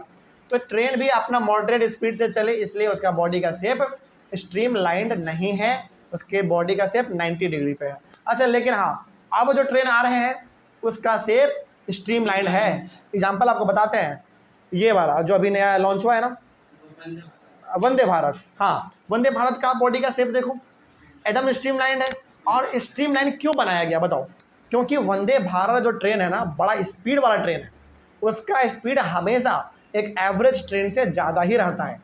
मतलब कभी आप वंदे भारत ट्रेन पे आज चढ़ना, अभी कभी भी आपको मौका मिले तो आप चढ़ना, आपको यकीन होगा कि जो नॉर्मल ट्रेन चलता है ना, उससे हमेशा तेज़ी भाग रहा है, क्योंकि उसको बनाया ही गया है स्पीड चलने के लिए, ठीक है ना। और जब वंदे भारत चलता है तो उसके लिए रास्ता पूरा खाली होता है, इतना तेज़ी से स्टेशन से गुजरता है कि लगता है आदमी उड़ जाएगा, है ना, इस प्रकार का है। चलिए, तो यहाँ पे आपने बेसिकली ये चीज़ समझा कि यदि फ्लूइड फ्रिक्शन को ख़त्म करना है, यानी कि फ्लूइड फ्रिक्शन को घटाना है, तो एक ही उपाय है। उपाय ये है कि चाहे वो एरोप्लेन हो, यानी कि चाहे वो हवा में उड़ने वाला सामान हो, चाहे वो पानी में तैरने वाला सामान हो, दोनों का बॉडी का शेप कैसा कर दो?